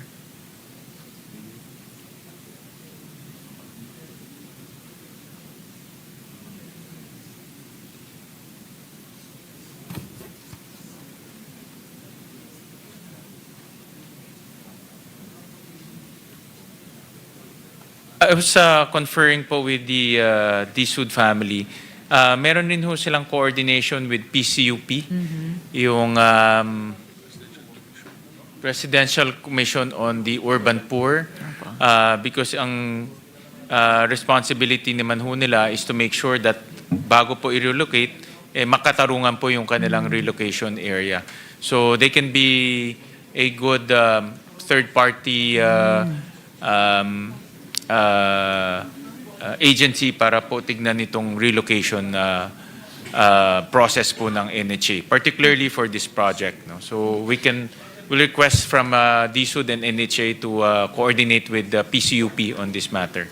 Alam kong PCUP, very active rin yan. I've encountered many instances where talagang hindi nila pinapayagan kung wala pong proper relocation site. Salamat po para doon, Mr. Chair.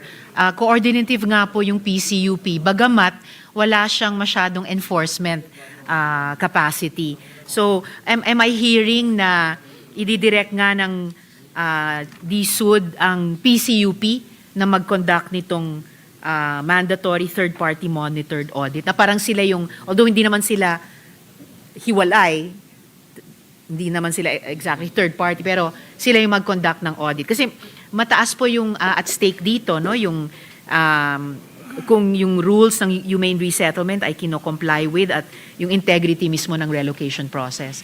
So, did I hear the good news na i-direct ng DSUD ang PCUP i-conduct ang audit na ito, Mr. Chair?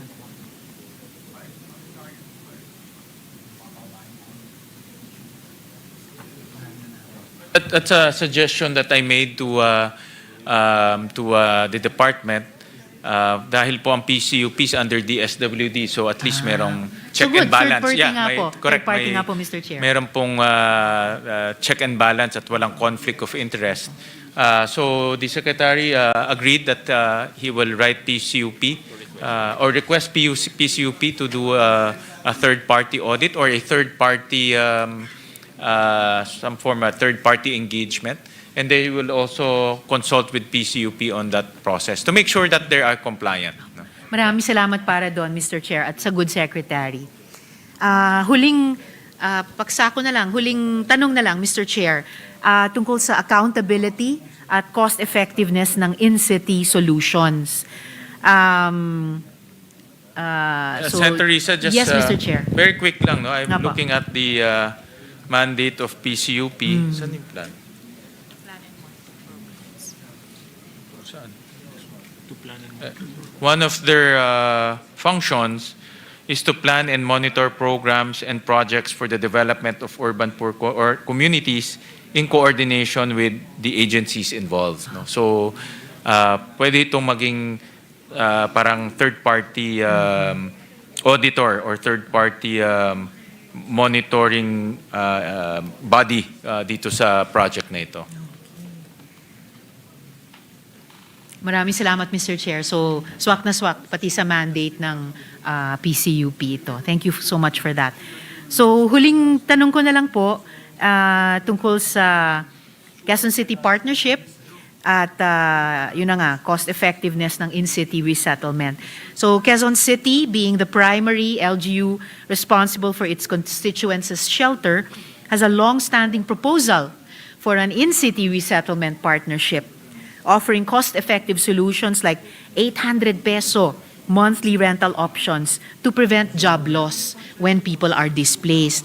So ang huling tanong ko na lang sa interpelasyong ito, Mr. Chair, pwede bang mag-commit si Sec. Aliling na tumawid sa Kalayaan Avenue bago matapos itong taon para magkaroon ng formal consultation kay Quezon City Mayor Joy Belmonte at yung Local Housing Board tungo sa isang Memorandum of Agreement na kikilalanin ang Quezon City bilang co-implementor niyang NLEX Segment 8.2 Socialized Housing Component, Mr. Chair.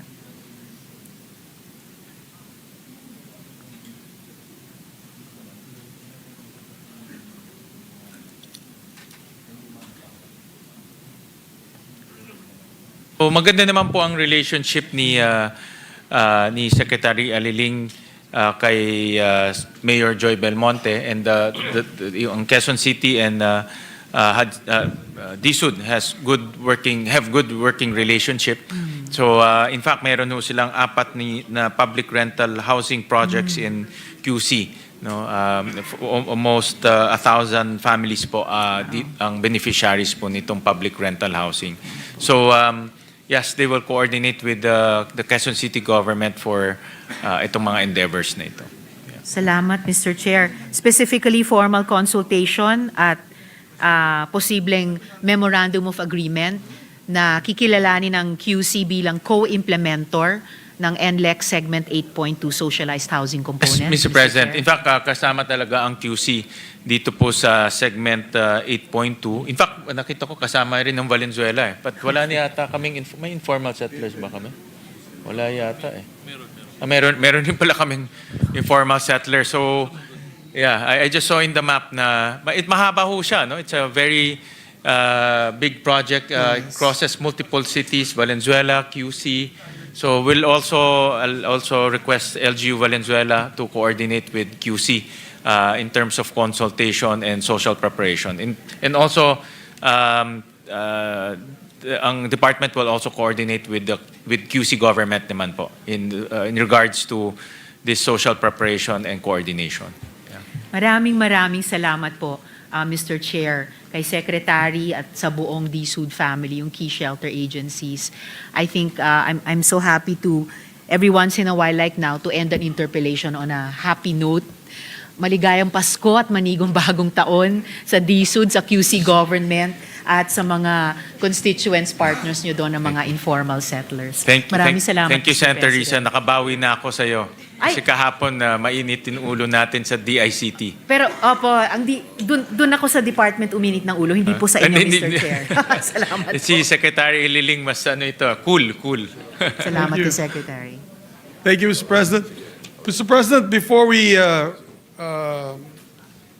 continue with the budget of the DHSUD, the Department of Housing, we'd just like to welcome to the Senate His Excellency Bibata Nebi Quadrago, non-resident ambassador of Burkina Faso to the Philippines, together with the Honorable Honorary Consul General Consul Robert Goyutay, Consulate of Burkina Faso in the Philippines, with his wife, Ms.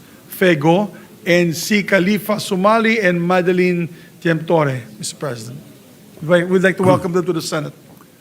Thank you to our guests, to Ambassador and the party together. Welcome to the Philippine Senate. Thank you, Mr. President. Thank you for visiting. Yes. Mr. President, no Majority other Leader. member wishes to interpolate the budget of the... may we recognize Senator Robin Hood Padilla, Mr. President? Senator for a short Robin Padilla is recognized.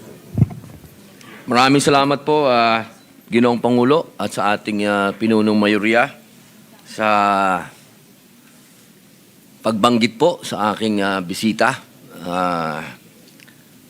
La patrie ou la mort, nous vaincrons. French. Fatherland or death, we shall overcome. Opo, pwede po bang magtanong sa atin pong mahal na kaibigan, Pero Senator wag in Einstein? French. Hindi ako marunong mag-French. Hanggang doon lang ang French ko. French fries pwede. Marami lang po akong mga gustong tanungin, pero ang lahat po na yon ay nabanggit na po ni Senator Risa, kaya ang mangyayari po sa akin ay manifestation na lang. Pero meron po akong video bago po ako mag-manifest. Ready na?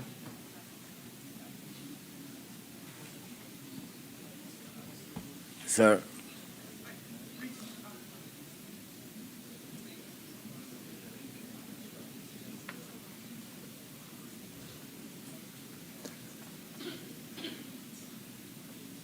Ito po ay kuha sa Cebu.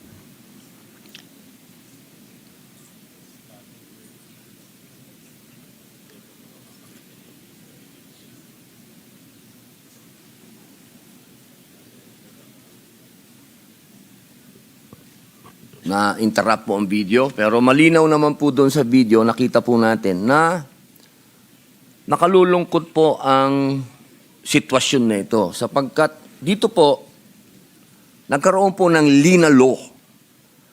At ito po yung RA 7279. Sa Section 29, ang sabi po doon, resettlement. Within 2 years from the effectivity of this act, the local government units, in coordination with the National Housing Authority, shall implement the relocation and resettlement of persons living in danger areas such as esteros, railroad tracks, garbage dumps, river banks, shorelines, waterways, and other public places such as sidewalks, roads, parks, and playgrounds. The local government unit, in coordination with the National Housing Authority, shall provide relocation or resettlement sites with basic services and facilities and access to employment and livelihood opportunities sufficient to meet the basic needs of the affected families. Nais ko lang pong magkwento po sa inyo dahil hindi lang po ako galing sa Cebu, galing din po ako sa Negros at galing din po ako sa Bicol Region. gusto ko pong ipaalam sa ating mahal na ahensya na aking pong partner sa loob ng 3 taon. Marami din po kaming project na nag-umpisahan ng NHA. Gusto ko pong iparating po sa inyo na karamihan po sa mga napuntahan kong tamaan ng kalamidad, isa lang po ang kanilang kahilingan. Sila po ay maalis sa lugar na yon at mailipat sa isang lugar na sila po ay safe. Nakikita niyo po yan, kalsada po yan, naging waterfalls na. Ganyan po ang sitwasyon. Gusto ko pong malaman po din ninyo na sila po ay hindi ko malaman kung bakit pinayagan ng local government na tumira itong mga taong ito sa riverbanks, sa mga tinatawag po nating daanan ng natural na tubig kapag umuulan. At yung iba ginawa pang barangay. Hindi ko po talaga maintindihan paano nangyari yon na itong mga taong ito ay pinayagan doon tumira. At noong nandoon po ako at nakipagtalakayan sa kanila, ang sabi po nila sa akin, wala daw pong ino-offer na resettlement o relocation sa kanila ang NHA. Nakalulungkot po dahil kinausap ko po yung local government, dribble ang nangyari. Ang sabi po, tinuturo naman po kayo. Kasi ang sabi sa batas, sila ang mag-aalis, kayo ang mag-resettlement. Ang nangyayari po, turuan. Hindi po ako magtatanong na. Ako po yung nagmamanifest lang. Ang nangyari pa po, dumating pa yung isang ahensya ng gobyerno, imbis na ang i-offer sa kanila ay resettlement o ialis doon, magbibigay lang daw po ng bubong at kahoy. Ibig sabihin, dyan pa rin kayo titira. Pag dumating uli yung baha, bahala na kayo sa buhay ninyo. Parang ganun po. Gusto ko lamang pong ipaalam sa lahat na dyan po sa Cebu, meron pong namatay dyan, 8 sa isang pamilya. 8. Isang pamilya po yun, 8. Doon po sa Negros, 14. Isang pamilya. Kaya sayang po, kitang-kita po natin, no? Nandiyan po sila sa pambihira, oh. Kaya sana po, tatagal lang po tayo dito kung magtatanungan pa tayo. Baka po sa 2026 na ako magtatanong kung ano po ang ginawa ninyo dito sa nangyayari na to sa ating mga kababayan. Mga mahal kong nasa gobyerno, hindi na po namamatay sa lunod sa tubig ang ating mga kababayan. Namatay po sila sa lunod sa putik. Nung pumunta po ako, lagpas tao ang putik. Hindi na po makita. Yung pong isang pamilya, hindi nila nakita na yung kapatid niyang 3 dahil nalibing na po sa putik.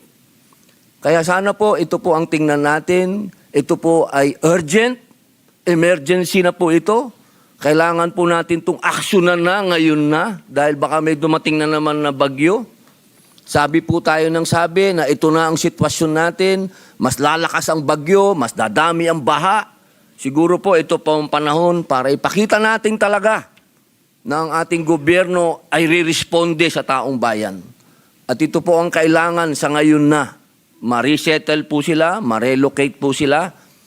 Diyan po sa Negros, ako na po mismo naghahanap ng lupa para sa kanila. Ang sagot sa akin, hindi dito. Mahirap humanap ng lupa dito dahil puro asindero dito. Makakaaway natin dito ang mga asindero. My goodness gracious. Kaya sana po, mga mahal kong kababayan sa ating gobyerno at sa inyo po, tulungan niyo po ako. Sa 2026 na po ako magtatanong. Maraming salamat po.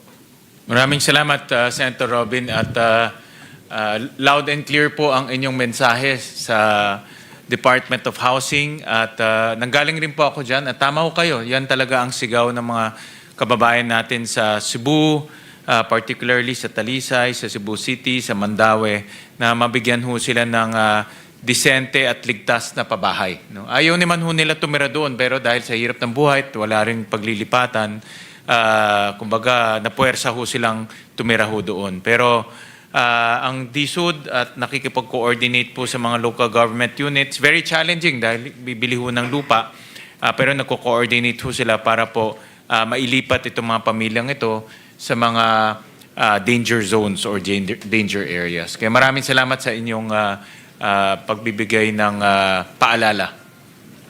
Thank you, Mr. President. Mr. President, next to interpolate the budget is Senator J.V. Ejercito, the author of the Department of Human Settlements and Urban Development Act. Senator J.B. Ejercito is recognized. Thank you, Mr. President. Thank you, Majority Leader. A pleasant afternoon to the DHSUD family, our Chair, Community Finance, Senwin Gatchalian. Anyway, it has been 6 years since the passage of the creation of the Department of Human Settlements and Urban Development. It was passed in 2019. Of course, I'm very proud to have sponsored and authored this measure, together with our colleagues here who supported. Of course, Enrisa was here. Then, Senator Zubiri was the majority leader, and Senate President Soto, under his administration when we passed this landmark legislation. Together, it was also passed together with the Universal Healthcare Law. So these are two landmark legislations that we passed during that year. But sad to say that after 6 years, we still have a long way to go. Still a lot of challenges. Siguro, alam po ng DHSUD family yan.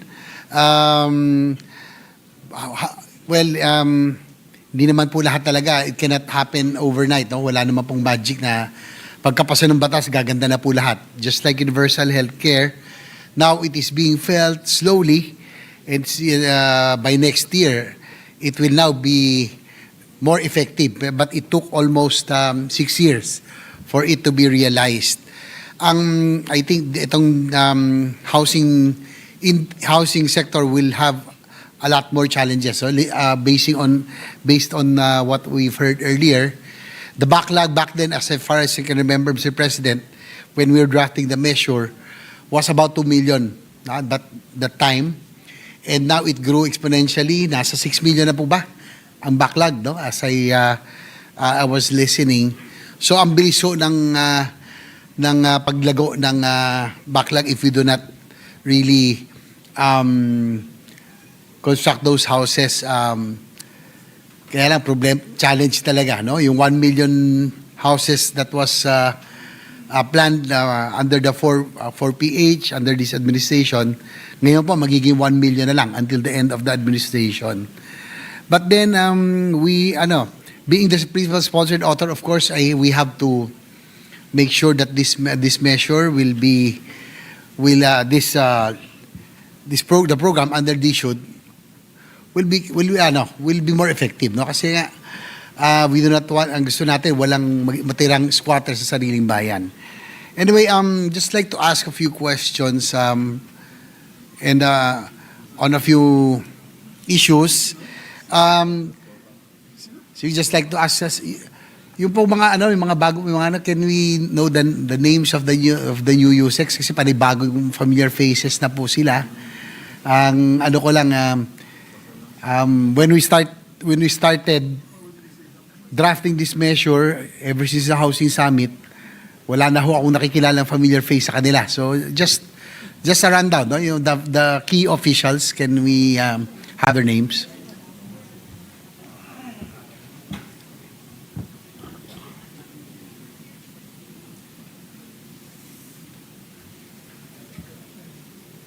Of course, yung ating butihing Secretary Aliling, then si USEC Henry Yap, Senior USEC Henry Yap, Senior USEC Sharon Pakis, Undersecretary Odilion Pasaraba, Undersecretary Ramon Aliado, Undersecretary Eduardo Robles, Undersecretary Roman Molina, Undersecretary Maylin Rivera, at si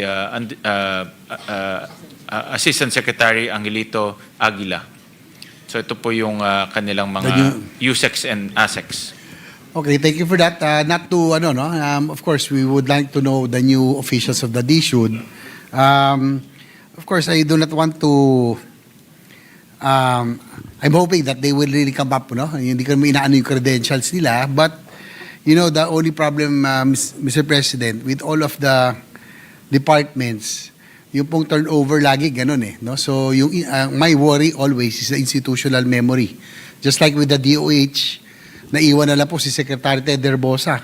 From USEC, ASEC down, bago na rin po lahat. When we were drafting the Universal Healthcare Law, yung po mga kausap namin, yung mga the ones who helped us formulate or draft the law, wala na po lahat. In the same manner with the DHSUD. So I'm hoping, bagong ano na naman to, learning curve, sana po, yung isa sa susunod na 2 taon, malaman nyo na lahat, no? From the Housing Summit hanggang sa pag-draft, so bago na naman po tayo. But then again, nandiyan na po yan. So we'll just have to help each other. Yung po sa, sa development, the reason why we came up with the DHSUD, all the agencies, all the housing agencies of government, iba-iba po yung they had their own offices, no? Hiwa-hiwalay po sila under the HUD back then. So we deemed it proper that under the DHSUD, at least everybody will move in the one direction. Probably I would like to ask the chairman if you can ask Secretary Aliling, yung pong strategy now with the housing, the socialized housing.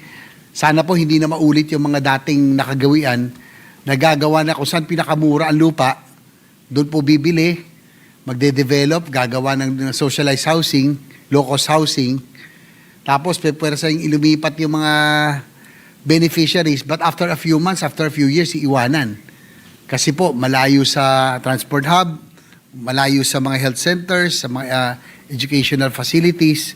And during that time, Mr. President, Mr. Chairman, ang nangyayari, nasa 30% or below ang occupancy. Nagsasayang po tayo ng pera. So, I'm hoping that with the passage of DHSUD, ang gusto natin township development. It should now be complete with the health, educational, transport hubs, and others. So, I just want to ask, is this the same direction still that will be pursued by the leadership of Secretary Aliling and the DHSUD family?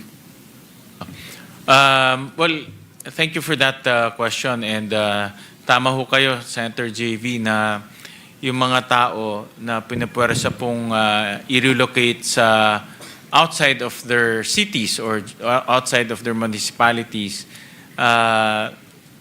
napipilitan ho silang iiwan yung kanilang pinaglipatan dahil walang trabaho, walang eskwelahan, no? Walang education at inconvenient para sa kanilang daily life.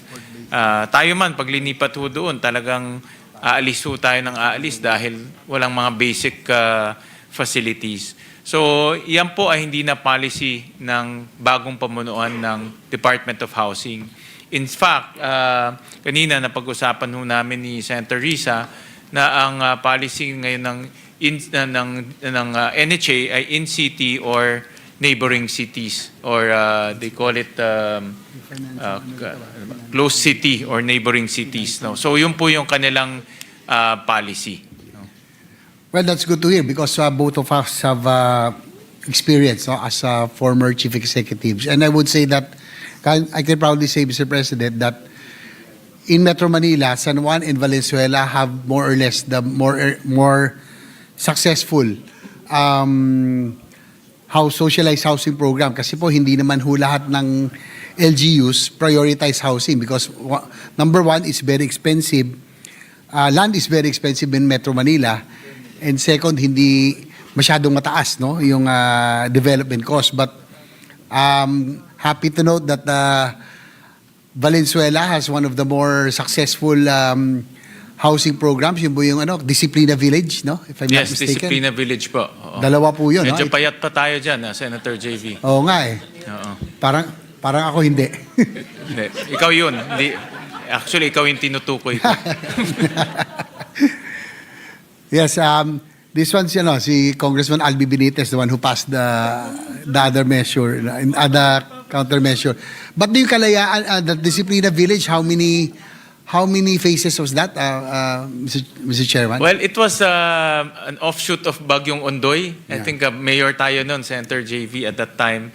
So dahil po sa Bagyong Ondoy, we had to relocate yung mga nasa danger areas.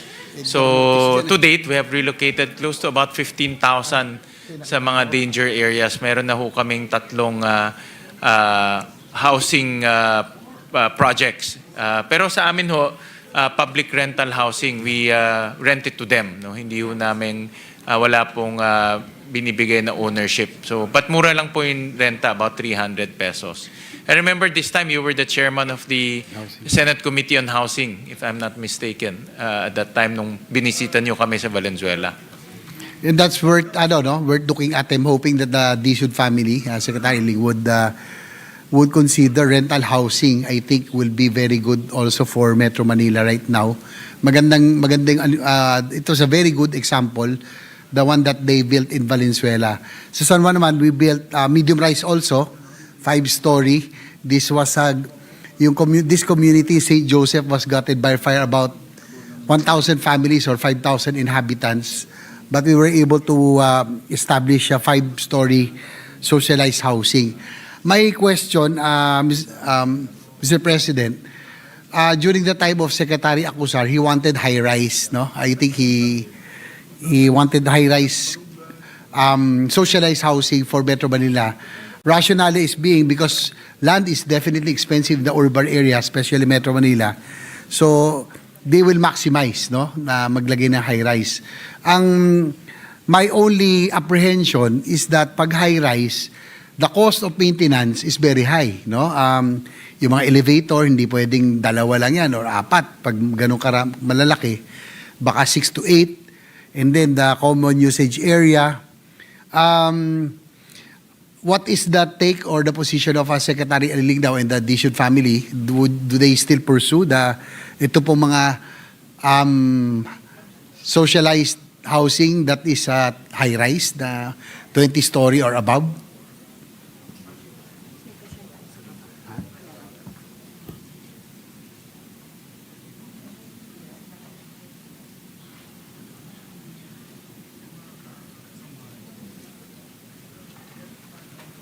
So, tama ho kayo, Senator JV. Itong ganitong project ay hindi na itinuloy ni Secretary Aliling because the price points is beyond the socialized housing price points. So hindi ito yung mga hindi kayang ma-afford ng mga constituents ho natin na dapat ho natin bigyan ng pabahay. No? So hindi na nila ito inadopt under the new 4PH. But what they adopted is a walk-up until 5 floors na public rental housing. So we go back to the old formula. Yes, bumalik. That has been, I think that's the proven formula for socialized housing. Talagang walk-up lang. I think yung Sen. Gatchalian is the one in Valenzuela is also 5-story, no? Walk-up also. Yes, parang 4.5. 4.5. Kasi itong pinapakita ko sa inyo ngayon, kasi ayaw magpatalo yung mayor namin eh. Gumawa kami ng 5-story, gumawa naman siya ng 22-story. So that's my worry, no? My apprehension. Because the cost of development, the cost of maintenance, security, elevator, common usage area will be very high. Ngayon nga lamang, siguro alam po ninyo na ang hirap ng maningil doon sa amortization, that's very low, or rental. Kung isasama pa itong mga ganitong type na kusa na common usage area na mayroong fees, naku, baka mas mahirapan na ho tayo maningil. Anyway, that's I would like to thank Secretary Aliling for again in going back to that proven model, no, na walk-up, which is really more appropriate for socialized and in-house housing.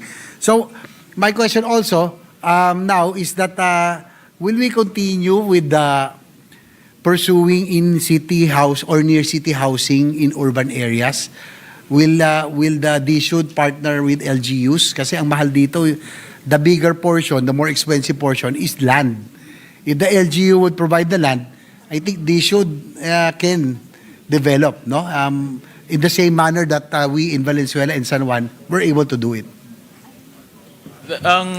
Kaya ho sa Valenzuela and also some, I think QC kanina narinig ko, kaya ho public rental housing because mahal ho talaga yung lupa. No? In Metro Manila, the price range can range from 45,000 to all the way to 200, 300,000. Kaya ho, pag isasama ho natin yung price of land dun sa amortization, hindi talaga kaya ng mga beneficiaries. So the model that DSUD now is using here in Metro Manila is public rental housing. So at least yung on LGU land, no? On LGU land para po Just like a Valenzuela model. para wala hong amortization yung lupa. And you can also redevelop that in the future, no? Sa Singapore ho, all housing units dun is rental, no? And from time to time they redevelop the area, lalo na kung yung area po nagiging affluent. So that's the model that DSUD now is adopting. Well, that's good to hear, no, from Secretary Liling, because these are proven more successful programs, no? Yung maganda yung sa Venezuela, and I would really support that, yung rental for Metro Manila. But siguro itong ginawa sa amin na condominium, siguro pwede na rin gawing rental na lang. Anyway, yung po sa ano, no, with regards to other socialized housing, NHA, siguro for us not to repeat the same mistake as before, now that we are pursuing the massive infrastructure, North-South commuter line, Metro Manila Subway, and others, probably the housing sector, the DHSUD can base its projects or programs on the transport development. Kung nasan yung transport, dapat sumusunod yung development. I hope that can be considered. So that hindi na mauulit muli yung dating nasa kung saan lupalop, nilalagay na bundok, na malayo, isolated, iiwanan din. So that's just my 2 cents worth to suggest. Now that we are now pursuing the railway system, highways, sana nandun din yung housing component. Yes, Mr.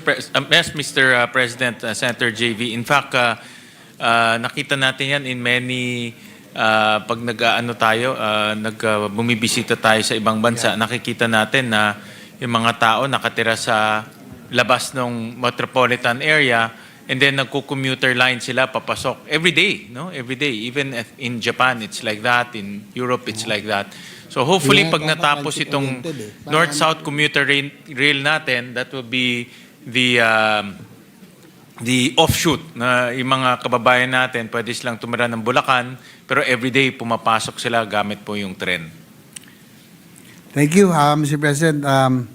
DHSUD OSEC requested 5.2 billion, NHA 38.83 billion, SHAPSI 9.9 billion for the 4PH project. What is the reason why DBM did not fund these projects, and what alternative plans are in line for these unfunded projects? Ano po ang magiging alternate or direction ng DHSUD?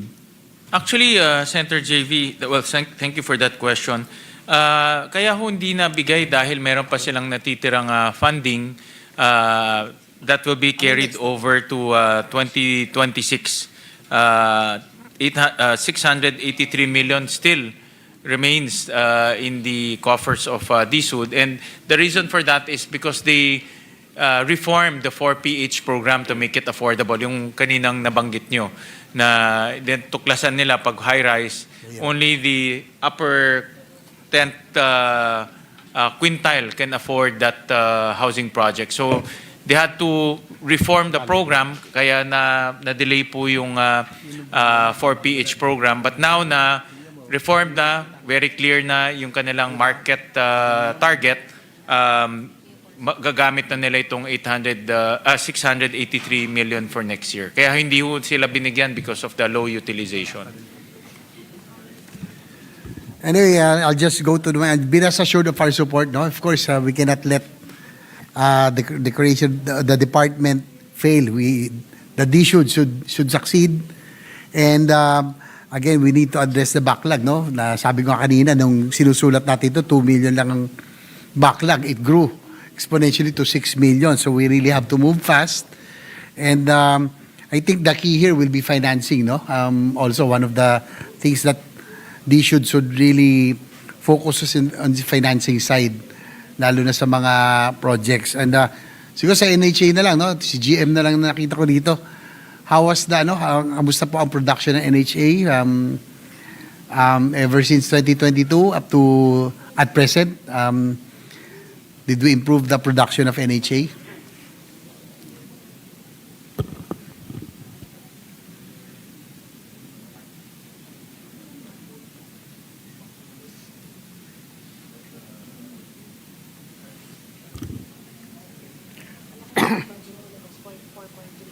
Tinaasa natin.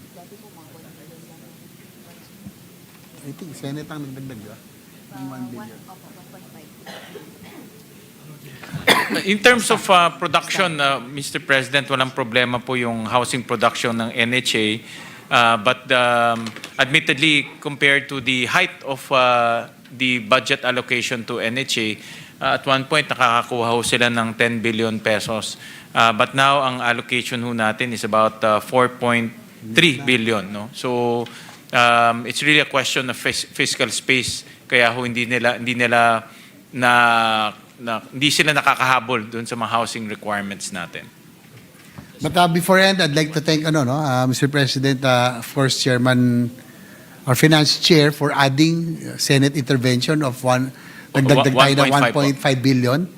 At least this is again still construction, no? We can be rest assured that yung ating spending kahit pa paano magpatuloy. And my support to the DHSUD family, be rest assured of our support. We have to make this work.